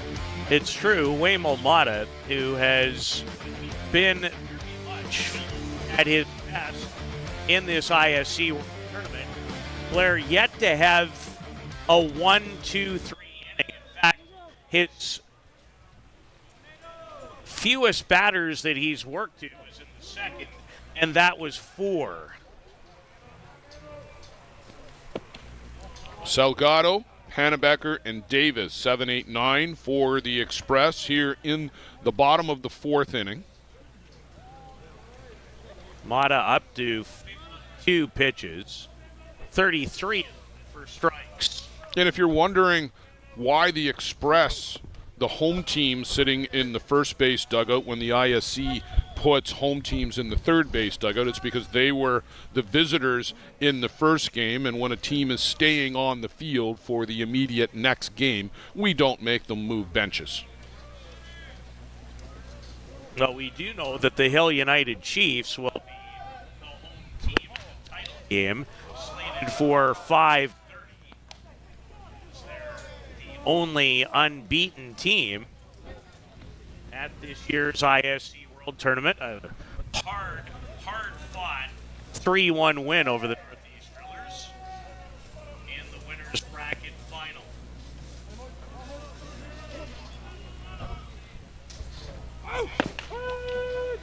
In for a strike, if you didn't hear Glenn Brown. Salgado doubled in the second.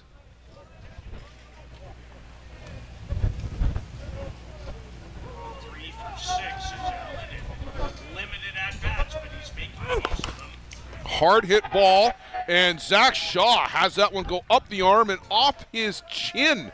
I think, Peter, that's how hard Alan Salgado hit it. Shaw in position for it, and you can see him. He's checking to make sure all of the dental implements are still in place. Yeah, he's reaching for the neck as much as anything else. And it got to him so quickly, Blair, that he couldn't even position his glove in the middle of his body. He took that off a backhand, and that's not something he would ever do. No, he couldn't get the glove turned over. Salgado smashed that. I suspect they've gone error, just knowing how some of the scoring has gone, but I'd be tempted to give it a hit, but it is right at him. True. Inside to Cody Panebecker, who jackknifes out of the way. Hoimomata turns his back on the plate, and this is a classic passive-aggressive move from Hoimomata. When he doesn't agree with the call, you get the back of number 4. Saw it once last night in the loss.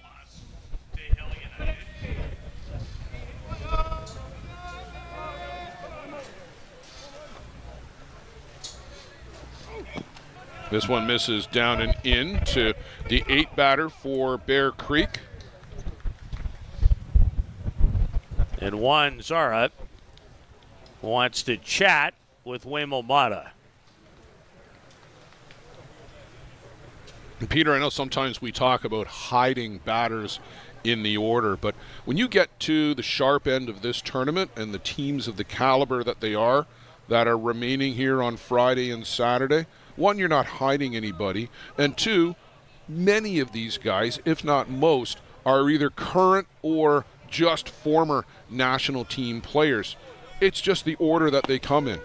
You're not hiding your weakest hitter in the 8 or the 9 spot like some people might think of traditionally when you put together a batting order. There's none of that here. No, and in many ways, with a compressed schedule, everybody's seen everybody's best a lot, Blair, in the last 3-4 weeks.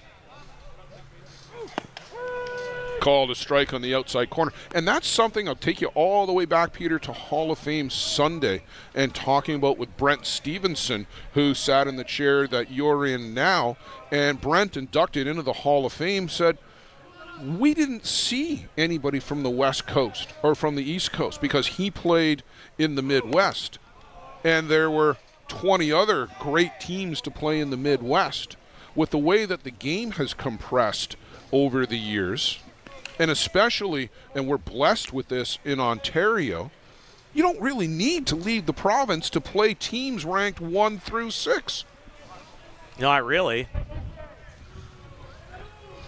How many players, you think about it, World Cup, USA Major Men's Nationals to Mankato in the last 3.5 weeks?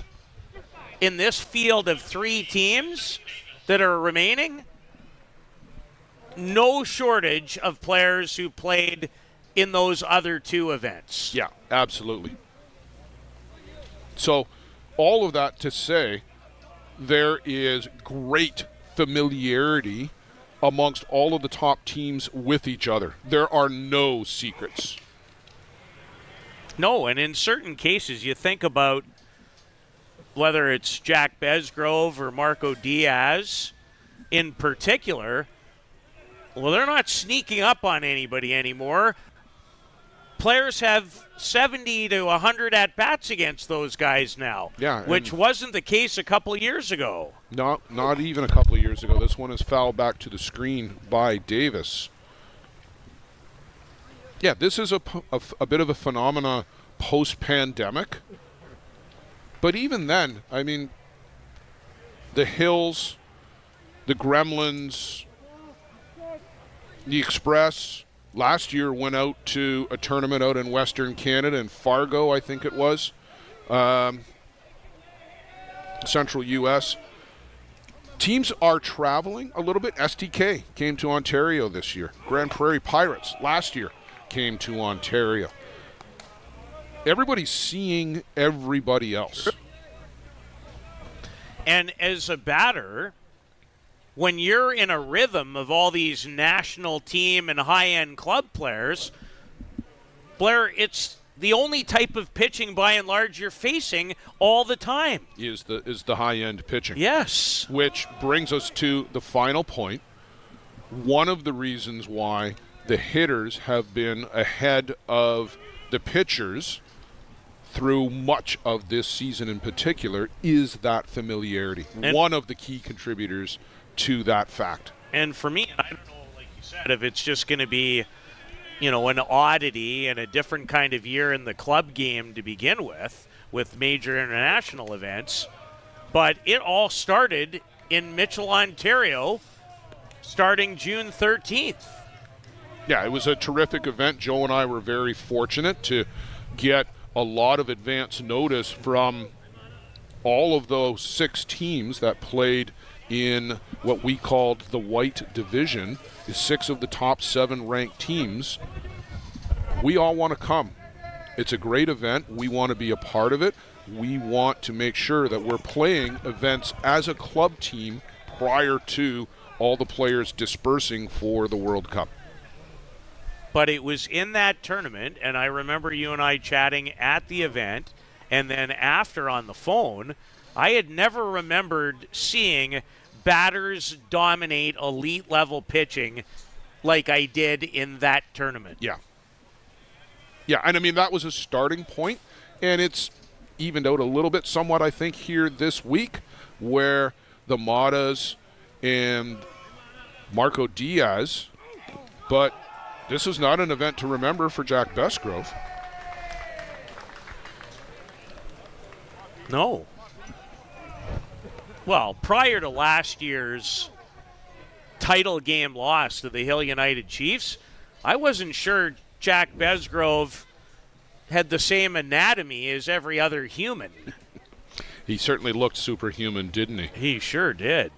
Ron Hackett is out to talk to his superstar, Wimomata, right now after that walk to Yusuf Davis has loaded the bases with nobody out. Peter, we talked at the outset of this inning. We've covered a lot of ground since then, but we talked at the outset of this inning about needing a shutdown. You just got 1 run back.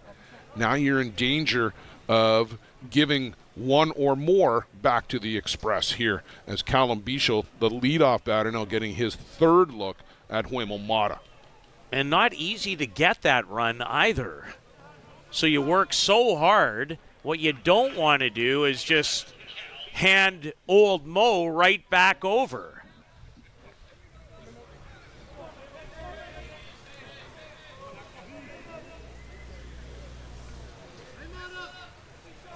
It was Bichel who hit into that double play, but that was a hard hit ball right back up the middle. Mata was able to deflect it to Schiller, and Schiller with more than enough skill to turn it into a double play.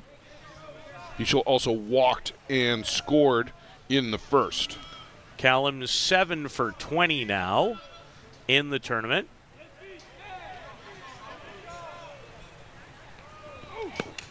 This one misses inside and falling behind 2-0. And Mata, Peter, just not quite as crisp as he has been earlier in the week. Well, he had a stretch last night in that winner's bracket game. 13 in a row he sent back to the dugout in a stretch that was about as good from him as I've ever seen. And he's had a lot of great stretches. And that one catches the inside corner. And that was a pitch that he's gotten over on a very regular basis this week.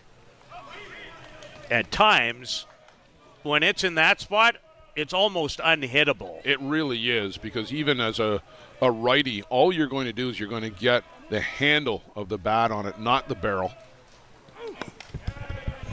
That one catches a little more of the plate, but Bichel follows that one off to the screen. So he's worked it back to even. 2 balls, 2 strikes here, working against Callum Bichel, and he's going to have to work his way through the top of the Express order if he's going to get out of this bases-loaded jam.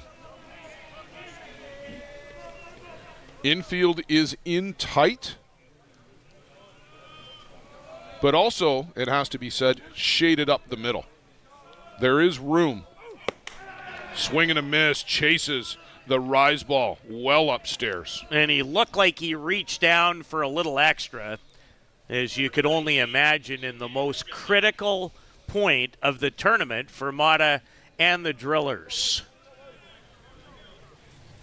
A little extra grunt. And boy, that jumped. That went from floor 6 to floor 7 on the elevator of pitching in a hurry. Yusuke Morita, who slashed a hard-hit single through the left side. And again, Peter, they are shaded up the middle. There's a lot of room between short and third. This one is lifted high in the air, but that's going to get out of play on the right side. After striking out, Yusuke Morita delivered his first hit of the day. He went hitless in the 7-1 triumph earlier today versus STK. 76 pitches for Huemo Mata here in the bottom of the fourth inning.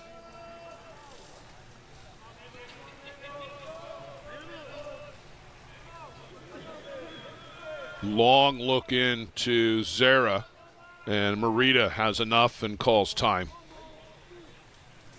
Always the waggle for Mata of that right pitching arm, leaned over.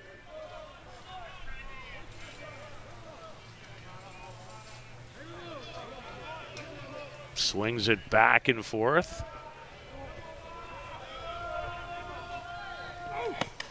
And a rise ball again gets Morita to swing underneath. That one on the outside corner. When they got him on the strikeout, Peter, they came up and in. The rise ball tailing into the left-handed hitting Morita. Well, I wouldn't be giving him a strike right here at 0-2. There's a look at Huemo Mata rotating that hand and wrist. This one is lifted way up in the air. Zach Shaw calls for it out on the grass. And he is 2/3 of the way from a Houdini act, Peter, to get out of this one. Look to be in a lot of trouble. Just scored their first run. And now boils down potentially to pitcher versus pitcher. Ty Sebastian to the dish. Ty, a sacrifice bunt in the third, and then down on strikes in the first. So it's advantage to Mata. And gets Sebastian to chase after the rise ball for strike one. Getting ahead is key for Huemo Mata. Yeah, it's pretty key for everybody in so many different ways. It just allows you to get to your sequences. Harder for batters to sit on a particular pitch. Well, when he's worked ahead, he's been able to mix in both the rise and the drop. That one just misses on the inside corner, so 1 ball, 1 strike. And again, going inside and trying to bury the ball under the hands. I did not see it earlier this week, but apparently Sebastian hit one the other day against, I think it was Sandlot, that went a mile.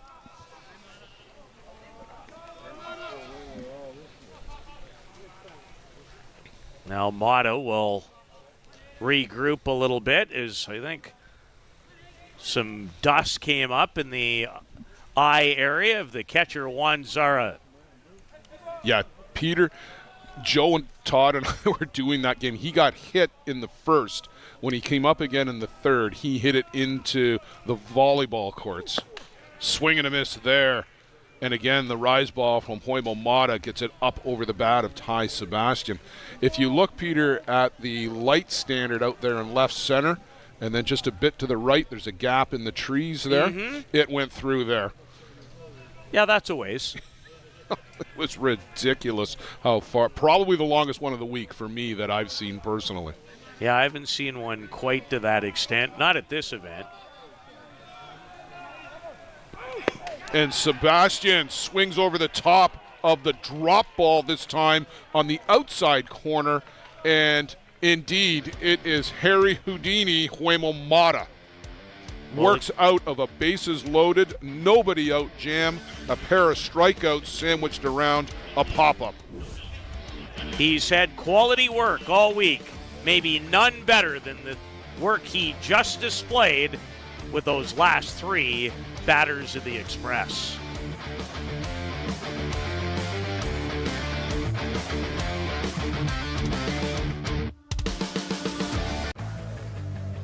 Let's talk about a local one-stop shop. Live Well for Life is just that, a fitness, nutrition, and therapy facility all under one roof. Located at 3878 Wellington Street in Mitchell, Ontario, you can get so much done in just one visit. A full complement of staff on hand include chiropractic, massage, and personal training to get you back to your healthy self. Find them on the web at livewellforlifeinc.com or give Live Well for Life, a proud sponsor of the broadcast program.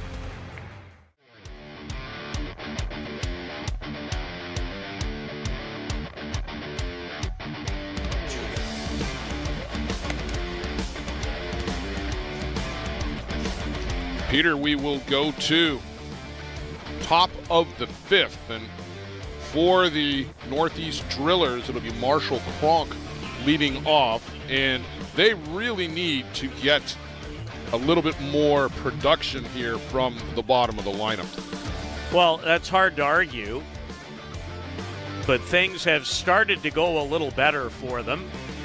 Got on the board in the last half inning, and then Waymo Mata, a magician, bases loaded, nobody out, shuts the door to keep it a 1-run game.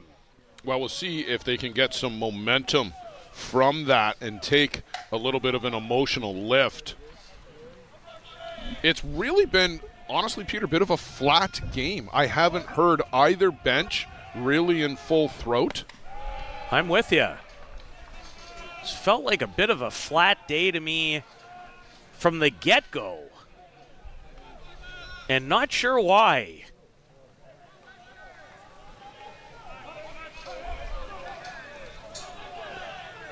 The Express certainly took a lot of air out of the balloon early with that big 6-run first inning against STK. Here's a high hopper to Sebastian, and he throws out Marshall Cronk. With many pitchers, when they end up with a ball and require a throw, you find yourself a little nervous and wondering where the ball might end up. You really don't when Ty Sebastian has it in his glove in that situation. No, it's like having an extra shortstop on the field. Zach Shaw grounded out to David Galino.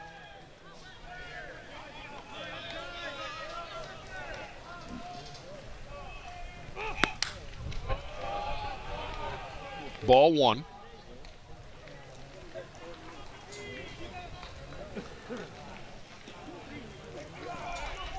And really, Peter, that production comment I made about the bottom of the order really applies to everybody other than Thomas Anoka.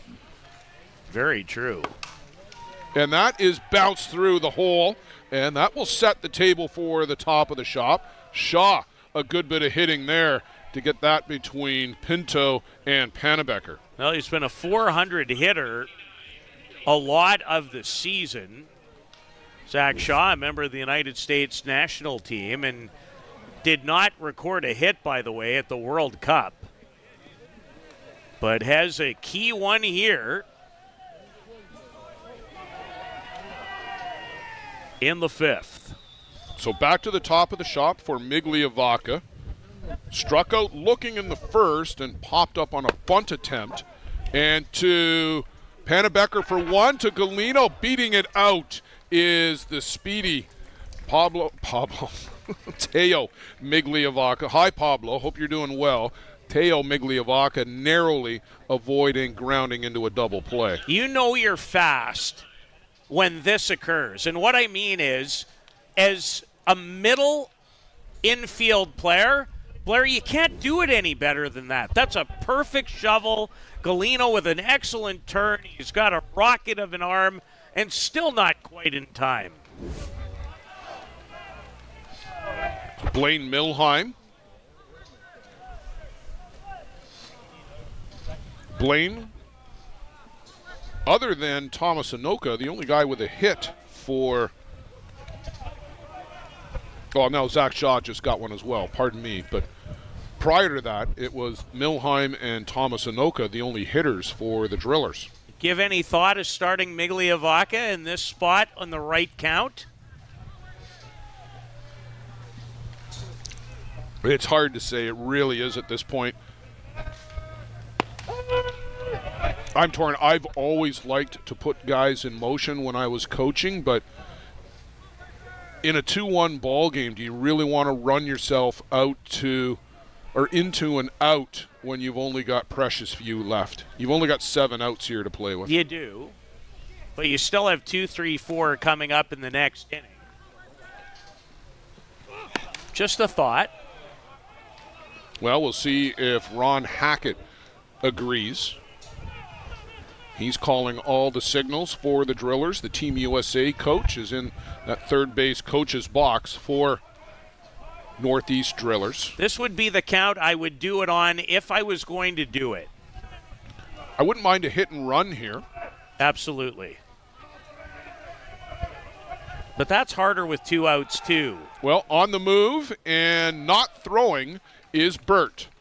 Do you want to give some lottery numbers next? Just made a lot of sense to me. Right count. Obviously, we're talking about the possibility you're down a run. You have the 2, 3, 4 hitters coming up, even if it doesn't work out. I would have gone to the nose and the ears and then the leg, which might have been an old signal pattern when I coached kids in that spot myself. So the runner in scoring position for Blaine Milheim.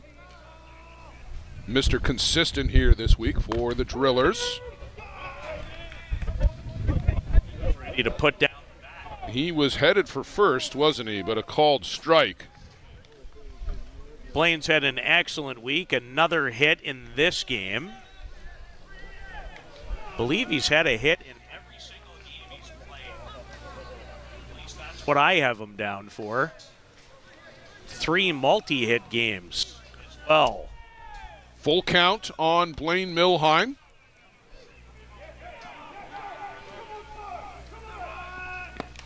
Swings over the top. The inside drop again from Ty Sebastian has made that his pitch here today. A great time for the NorthEast Drillers. Big acquisition in the offseason, moving from the Batman to the Express as he takes away the scoring opportunity.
We'll go to the bottom of the 5th, Peter, and again, we'll go back to the statement, need another shutdown inning. That's not going to change. And he gets Luigi Pinto again, second time today. And a couple of guys are going to come out to see how Luigi Pinto is doing from the Bear Creek dugout. Yeah, and some more. Not the only reason they're coming out either. And a couple more still. And Juan Zera is saying, listen, and we talked about this earlier, he's out over the plate. Can't argue that point. But it sucks getting hit, especially by somebody who throws as hard as Huemo Mata. In a game earlier this week that the Hill United Chiefs played in, Lenny Villavazo was hit 3 times. This is not the race you want to win. No, not at all. To catch up. I don't know that we have an official stat on this. I think the all-time unofficial hit-by-pitch leader would be Patty Shannon. He used to get hit 4 or 5 times a tournament annually. A lot of times by Dean Holine, too. I'm not interested in that program. What a great human Dean Holine is. And what a great pitcher he was. Now, Pinto's not made any move towards first base. Did this get called a foul ball, too? It might have. Can we run this one more time? It might have. Yeah, he's going back into the batter's box, Blair.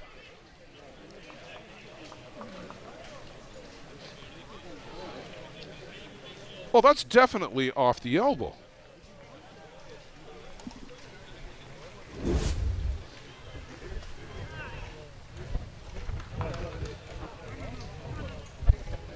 I guess they're saying the elbow, Peter, is in the strike zone. That's the only way you can make that call, because that does not go off a bat. That is for certain.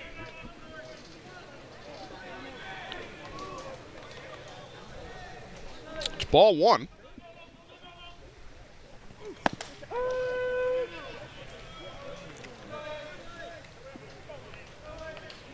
Sorry, that was strike 1, so now that's strike 2. But the umpire just put up 1 and 1. He just put up 1 and 1. Okay, all right. Well, I'm going to stop trying to guess what's in other people's minds. It's lifted up over near the dugout, and Milheim will go track that down. Well, you are told at an early age in these kind of situations, when you're instructed to play the sport, to get to the fence first and then find the ball. And that's exactly what Blaine Milheim did. He was very aware of his surroundings, how much room he had, and makes the play. Leger Pinto, I'm sure, a very sour taste in his mouth right now. Well, that was an angry swing. Galino open up with a strike from Huemo Mata. David has what right now is the go-ahead run batted in the game and a 2-run first. And we almost lost Huemo Mata into that hole. Yeah, he had a second look at the landing area. That one leg almost disappeared from sight. Well, we almost lost Joe Todd out there yesterday in the trophy presentation in the ISC 2 game. He nearly disappeared into that crater. One hopper to Big Marshall Kronk. Steps on the bag. The mark of great pitching is not always what you do when you're just rolling along. It's what you do, Blair, when it becomes its most difficult. And can't help but think that you wouldn't get a little extra burst after working his way out of a no one out, bases loaded jam in the last half inning. Well, there's an opportunity here now for him to have his first clean inning in the game. He's got 2/3 of the way. Has to get through Ty Bartarillo still. Neither pitcher has one, by the way, in the game. Not by my scorebook, which can be wrong at times. Gets him to chase upstairs with the rise ball. 89-90 pitches now for Huemo Mata.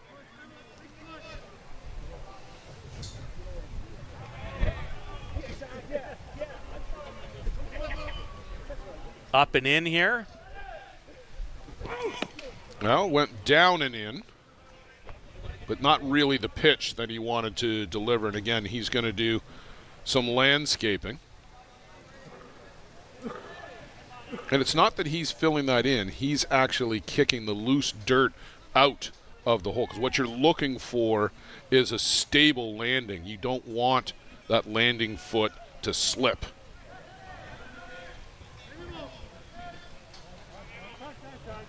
And time at the plate by Bartarillo. By the way, how's the yard work around the pool at home? Pretty good? Pretty good as always, yeah. Very nice. You're always welcome. You and I are practically neighbors. The only thing I've ever had with a pool is being asked to clean it, not own it. That one fouled into the team grouping for the CR Brewers, the Legends team, and they will be up next on this diamond, taking on the Coburg Force. The Force champions last year, the Brewers champions the year before. Did they meet in the final both times? No, last year it was the Force and All Seasons.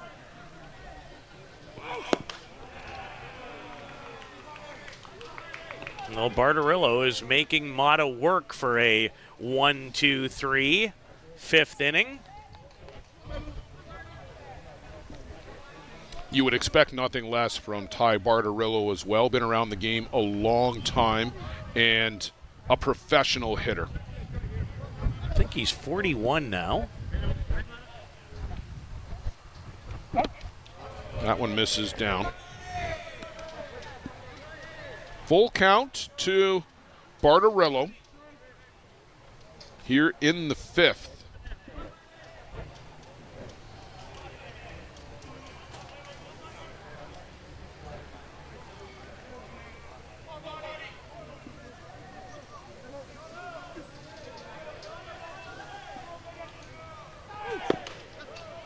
And ball four still can't get a clean inning. It's just not meant to be in this game. No, it is elusive, that is for sure. A good eye by Teron Bartarillo, and that will get us to the hot-hitting Alan Salgado. Doubled in the second, scorched the ball at Zach Shaw. I've got it marked error. I'm not sure what they did in Game Changer, to be honest. It could have gone either way. He hit it so hard, but it was right at Zach Shaw, and I'm sure he would tell you that's a play he should make. He didn't even have time to put his glove in the proper place. He got stuck with it in a backhanded situation.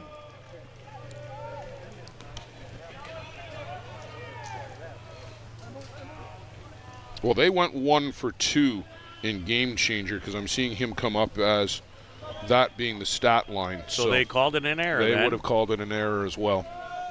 I keep getting forced in and out, and I'm tired of signing in every 5 minutes. It's been a struggle with Game Changer today.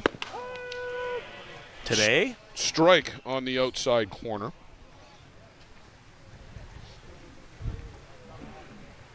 Salgado only with 5 at-bats coming into this game during the tournament, but he's 3 for 7 now.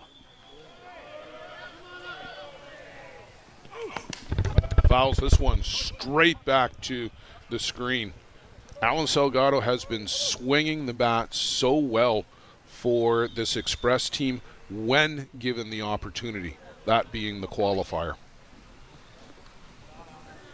Played in a couple of World Cups over the years himself. Believe in 2015 in Saskatoon and then 2019 in Prague for Mexico. In the World Tournament last year with the Glowworm team. Yeah, batted .385, if memory serves. And I might have a note in front of me that would... If you look through the ISC website on the home page in the picture carousel, right at the top of the home page, there's a great shot of Alan Salgado that will come up crushing a ball. Called strike 3 on the outside corner. Almost a clean inning for Hoimo Mata, the closest he's had to it, at least here in the 5th. The Drillers are down to their final 6 outs, but it feels like they've never really been out of this game. One swing away.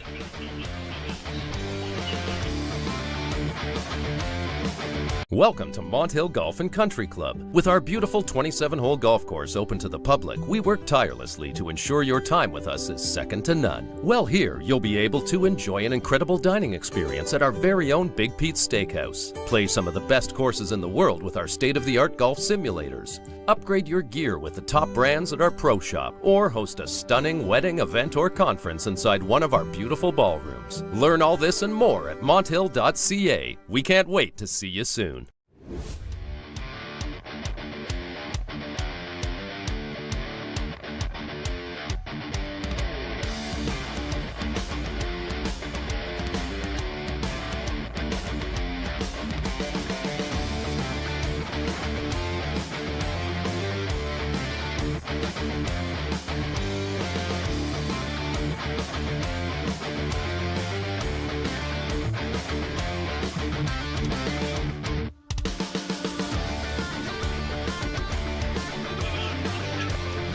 Ty Sebastian asking for a different ball from home plate umpire Glenn Brown. Defensive change, Blair. I wonder if Luigi Pinto is okay. Dylan Cunningham has gone in to play first base. Yeah, well spotted, Peter. And indeed, he was holding that arm after he got pinned. He's walking in behind the dugout, and he's got a big ice pack on his right arm. So that is well spotted. Both arms. He looks like he's got water wings on. I don't mean to chuckle, but I had only seen the one as he stepped into an area where I could visually see him, and I only saw the one, and then I glanced again and saw both. You know, it's been a rough day at the office when...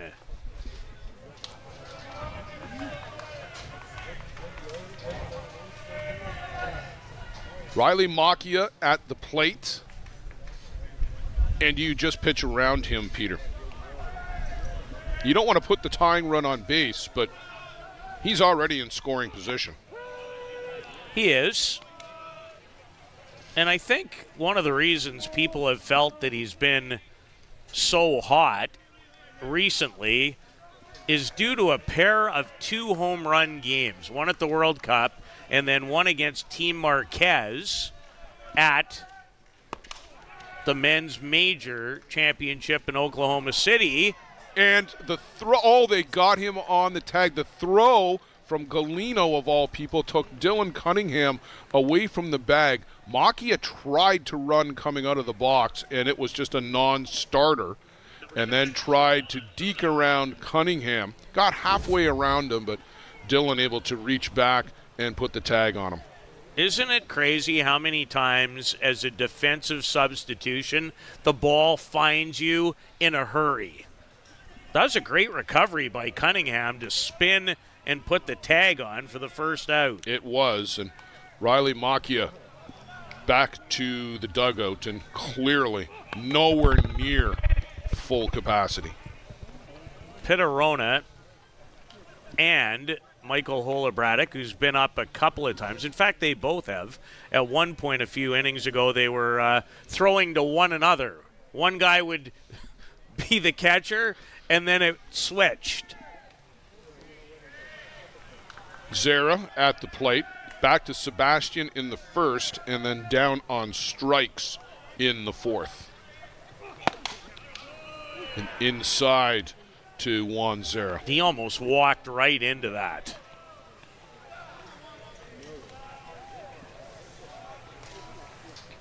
And Sebastian asking where that pitch was.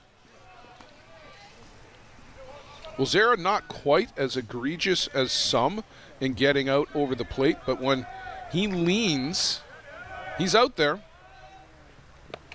He chases downstairs. Ty has had himself a very fine game again. Just the one mistake in this one, the Thomas Anoka home run in inning number 4.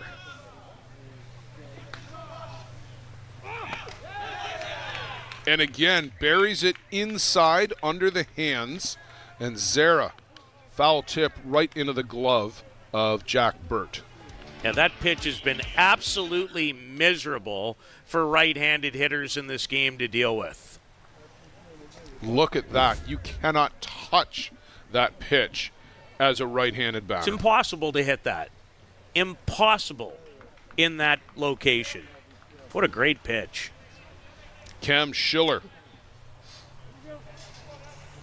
An unconventional fly ball out in the second, and then grounded down to Bartarillo at third. That was back in the fourth. And Sebastian opens up Schiller with a strike. And Peter, we're talking about guys not playing at 100%. Cam Schiller, maybe not even 75. Agreed. How about his first at-bat in the game? Fly out off of the shortstop to the center fielder. No fly out here. Well, he drills this to straightaway center, right back up the middle, and there will be a pinch hitter for sure. Pinch runner for sure, as Ron Hackett makes his way down to converse with Glenn Brown. And that, I believe, is Carrera? Yep. Yeah, Gennaro Correa coming out of the dugout. He was a late addition to the team, replacing Emiliano Solorio, who could not make the trip for bureaucratic reasons. Oh, I love it. You give it just a nice little twist every time. Correa has one at-bat in the event. Came in a game against the watered-down Hammer. Played for Argentina in the 2023 U18 World Cup. And here finds himself running at first. And Thomas Anoka, the man of the hour for the NorthEast Drillers. 2 innings ago, a line shot over the fence in straightaway center. And Thomas Anoka wants time at the plate. He's 2 for 2 on the day. He singled his first appearance.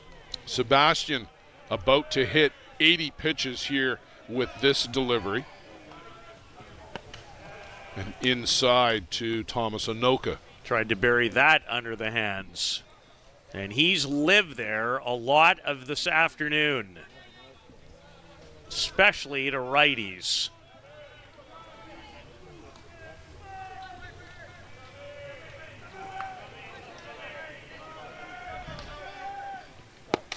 And again, they tried to come inside, but that one misses down low. 2-0 to Thomas Anoka. 2 out in the inning. Tying run is over at first in the form of Gennaro Correa. And Blair, you know that conversation was about do not give this guy right now anything to drive. That one hits the padding and goes 1.5 miles in the air. You think you've seen everything here this week, Peter? Hadn't seen that before. Oh, never say that. Anytime you think you have, it never holds true for any length of time. There's always something. That hit right, you would call it the dasher board in hockey, right at the top of the padded area. That's at the base of the screen. Paul Sebastian is out just to check on Ty because he wobbled a little bit with that delivery as he missed everybody. And 3-0, and Ty doing some stretching out there in behind the circle. So they've put Thomas Anoka aboard. There's no point trying to go after him 3-0. And that moves the tying run up to second base. Well, he was there anyway. On the wild pitch. Wild pitch. But they've given ball 4 intentionally to Thomas Anoka. And they're just going to start over with Yordan Solorio. He's not at 100% either. No chance. Does he have enough left in him to get a ball out onto the grass? And they come in tight to Solorio, who looks out at Sebastian and gives a bit of kick in the dirt in the general direction of the circle. Even being unable from this vantage point to see his face, I bet he just won the dirty look competition. Oh, without a doubt. That was not a sardonic grin. No. Foul ball out of play. You see him after the swing?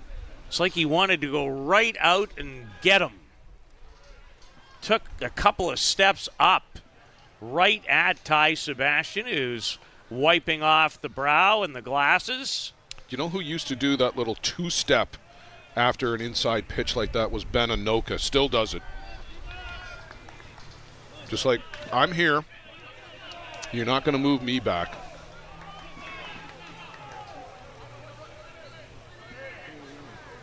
Solorio, just his second ISC World Tournament. Already an all-star. A little dribbler to Shaw, steps on the bag, and they get out of the inning. Not Shaw, Panebecker, pardon me.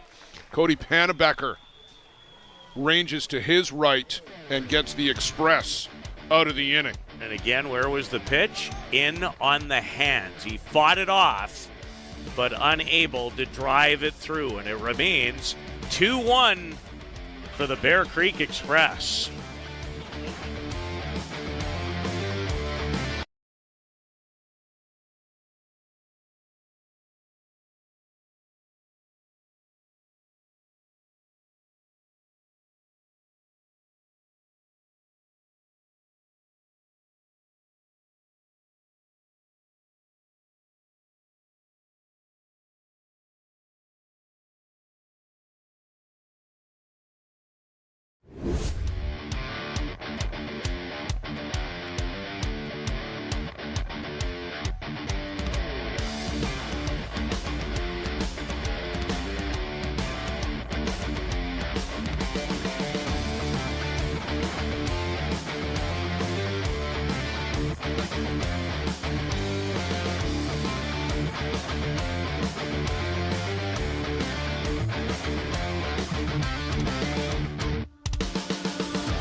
And Peter, that last spot is Lettuce Love, a vegan lunch spot down in Hamilton, Ontario. And I think we've run into some copyright issues with the music that normally goes with that ad. But do want to thank them for being a sponsor. And if you're in the Hamilton, Ontario area, downtown Hamilton, give them a look.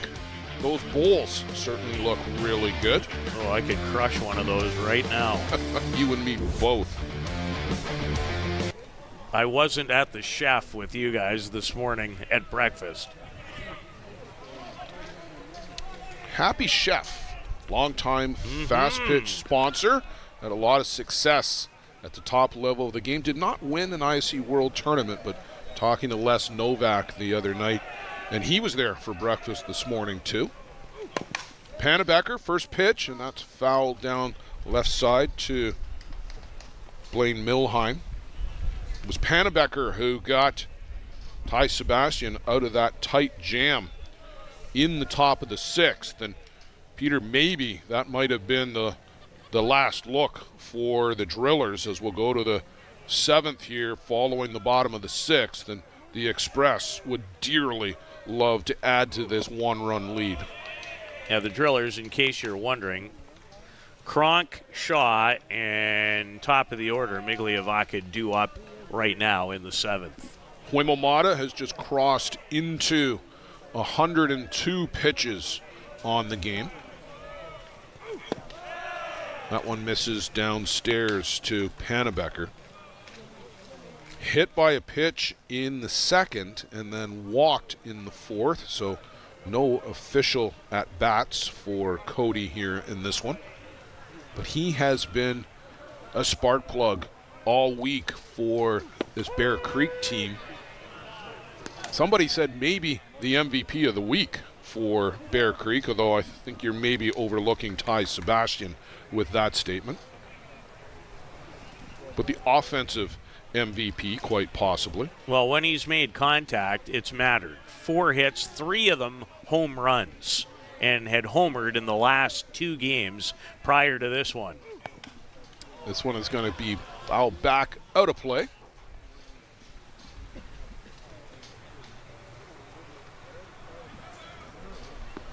The 32-year-old from Denver, Pennsylvania,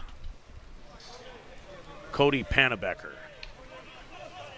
Last couple of years, he's been with the AWP Lumberjacks squad, but that team ceasing operations at the end of 2024 for various reasons. And Cody, one of many brought into the Bear Creek Express as this lineup completely remade around Ty Sebastian, primarily. David Galino, the only holdover from last year. Interesting that you mentioned that, and obviously, you know, you go over the rosters. I didn't quite understand to the extent, Blair, the overhaul until you said that today, but it makes perfect sense when I think about who's here and who's not. They ask if Panabecker went around, and no, he did not, and on base again for the 3rd time this game. All 3 at-bats have resulted in Cody Panabecker reaching base. Peter Luciano just showed me our online poll on YouTube. Who will make it to the championship game? Split 50-50, exactly down the middle, the voters in the audience. Not surprised. And the game's kind of lived up to it. The Hill United Chiefs await the winner in the championship game as they're back in it. A much different path for them in 2025 than having to do what the Bear Creek Express are trying to do when they won 3 in a row last year to capture the crown. It's the first time the Chiefs have gone directly to the championship game since 2017.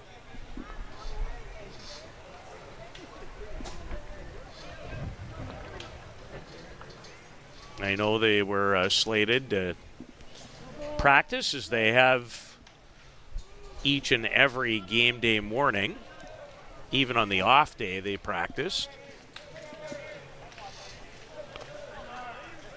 Yusuf Davis involved in a very scary incident 2 nights ago. Recovered nicely from that, but he and Yusuke Morita, Peter, both of them chasing a home run ball and collided basically head to head in the outfield at the fence. And it knocked the fence over. Well, Yusuf taken to hospital on a precautionary basis. He was checked out and cleared medically, back in the lineup the next day. I was very surprised to see him walking down below yesterday. Pleasantly surprised. But just a very scary incident for Yusuf Davis and the Express, and for Yusuke Morita, too. He was shaken up on the plate, but just not to the same extent. Fouled off. And Yusuf, similarly, Peter, you'll remember last year, hit in the head by a pitch. Like the first pitch of the inning. It was the bottom of the first, and hit by a pitch. And bounced back up. A tough individual. He was down for a long time then as well. Not as long as the other night. Upstairs from Mata, and a good at bat on the go here.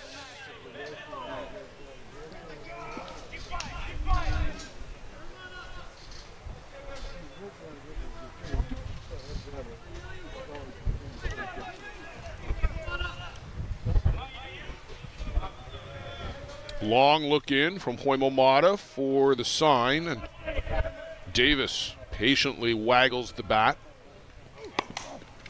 Off the glove, step on the bag, over to first, call it 2. Hoimomata able to deflect the ball in all the right places here this afternoon. We had an interesting 1-6-3 off his glove earlier. Now it's a 1-4-3. Good composure by Zach Shaw, and turned it over to get a very good runner in Yusuf Davis, who hit it hard back up the middle. Well, Shaw's going to the bag anyway because he's going to be getting the toss from what likely would have been Cam Schiller, but just gets it deflected to him and is able to make the adjustment on the fly. Speaking of on the fly, Bichelle, center field, and hauled down by Teo Migliavaca at the fence.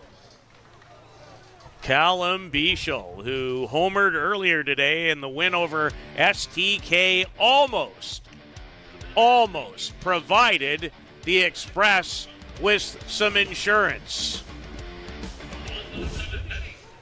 Not quite. They got to go out and fix that fence.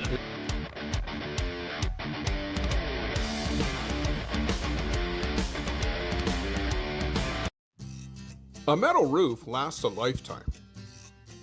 Thousands trust Metal Roof Outlet to install stylish, stone-coated metal roofing that looks just like traditional shingles. Make a smart and worthwhile investment for your home with Metal Roof Outlet. Contact us through metalroofoutlet.com to get a quote for a roof replacement anywhere in Southern Ontario. Because when you trust Metal Roof Outlet with your roof replacement, it may be the last time you ever replace your roof.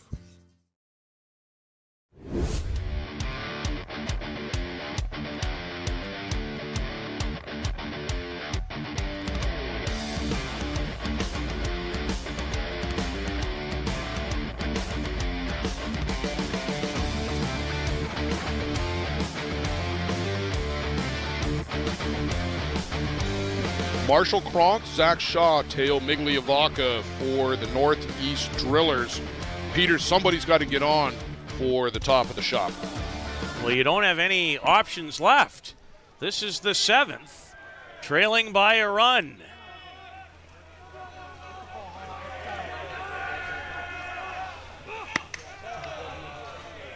Ball 1 to Marshall Cronk, who struggles here this week continue. Strikeout and a tapper back to Sebastian. 1 for 11 in the tournament. There's that inside drop ball to righties. That's been lethal today from Ty Sebastian.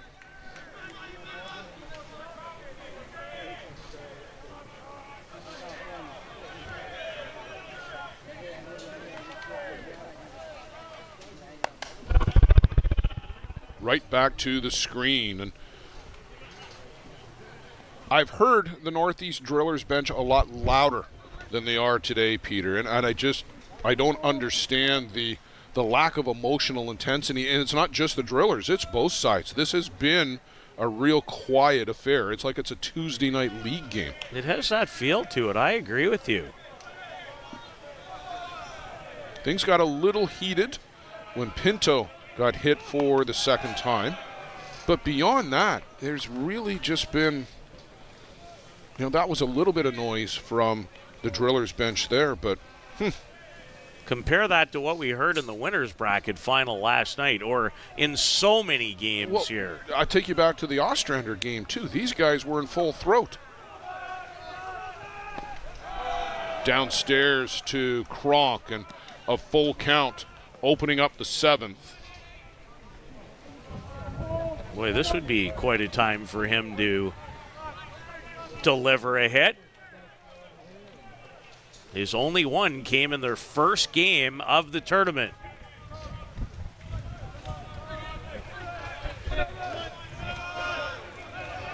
Sebastian to the hip.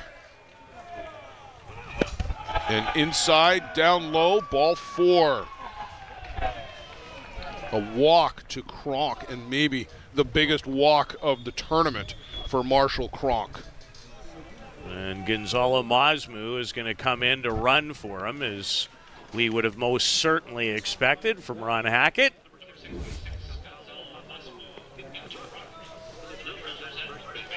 Shaw, who singled in the 5th, grounded out to short back in the 3rd. Here we go. Tying run aboard, and Masmu runs very, very well. So it's not going to be easy if Ty Sebastian is trying to put away the NorthEast Drillers.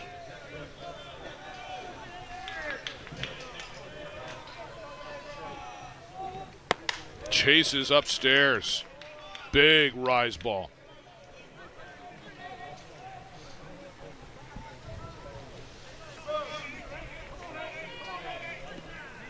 No, this is what it's all about right here. Bichot is deep in right, equally so out and left for Davis. Merida about average depth in center, and that one is fouled straight back to the screen. Shaw had an excellent cut at that, but he's now in a hole 0-2. Did he ever? From Odessa, Missouri, is Zach Shaw. He's had a very good year for the Drillers.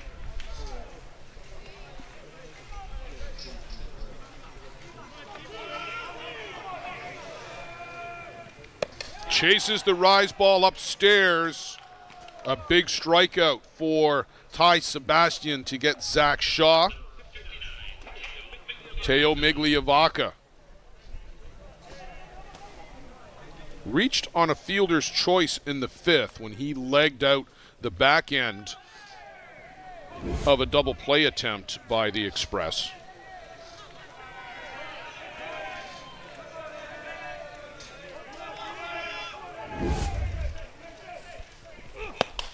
Upstairs from Sebastian, and a good leave by Teo Migliavaca to not chase that rise ball.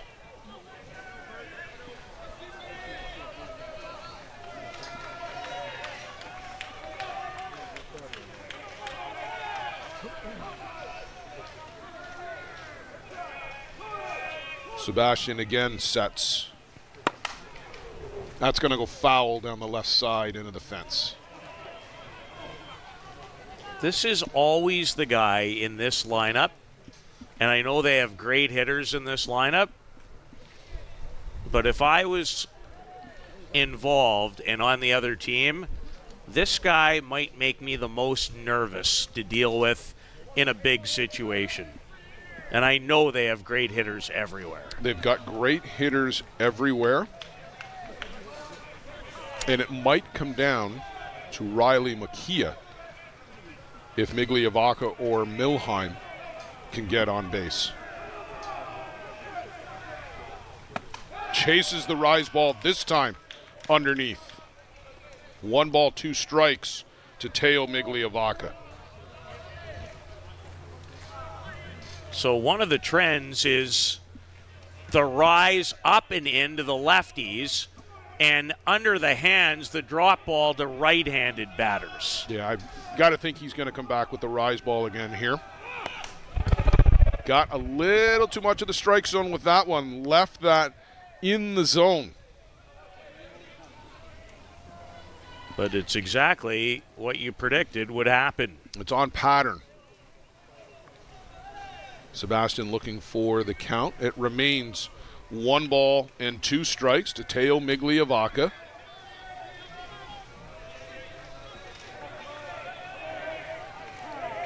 And time at the plate for Migliavaca to readjust the gloves.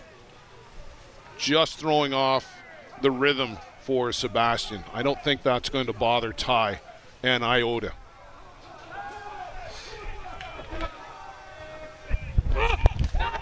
There's the drop, and he gets Migliavaca to swing over the top.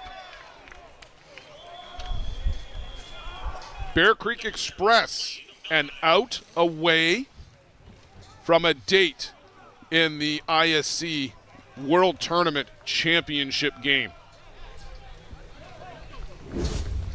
Blaine Milheim in a spot to keep it alive for the NorthEast Drillers. A single sandwiched around 2 strikeouts for Milheim today. A dribbler, and that is a fair ball. Dylan Cunningham steps on the bag, and the Express will get to the ISC Championship Game, a date with Destiny and the Hill United Chiefs. I'll give Ty Sebastian all the credit in the world as he delivers another 7-inning gem. He did so yesterday to end the hopes and dreams of the Bear Creek Gremlins. Really wasn't needed earlier today, even though he pitched a couple innings in their win over STK Fastball. But he was superb again, and he indeed has pitched his new team.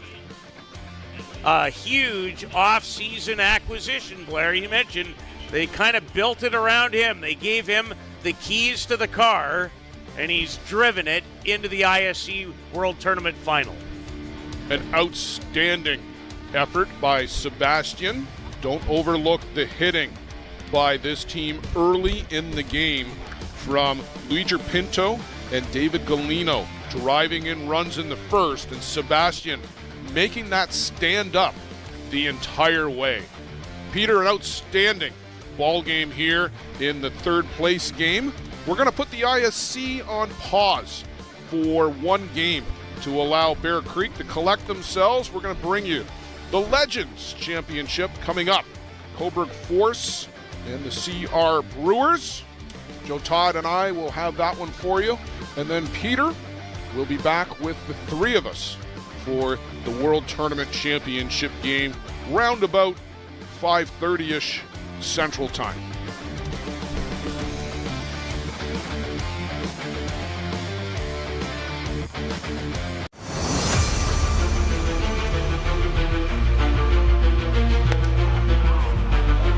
Called strike 3, the outside corner. They work out of that.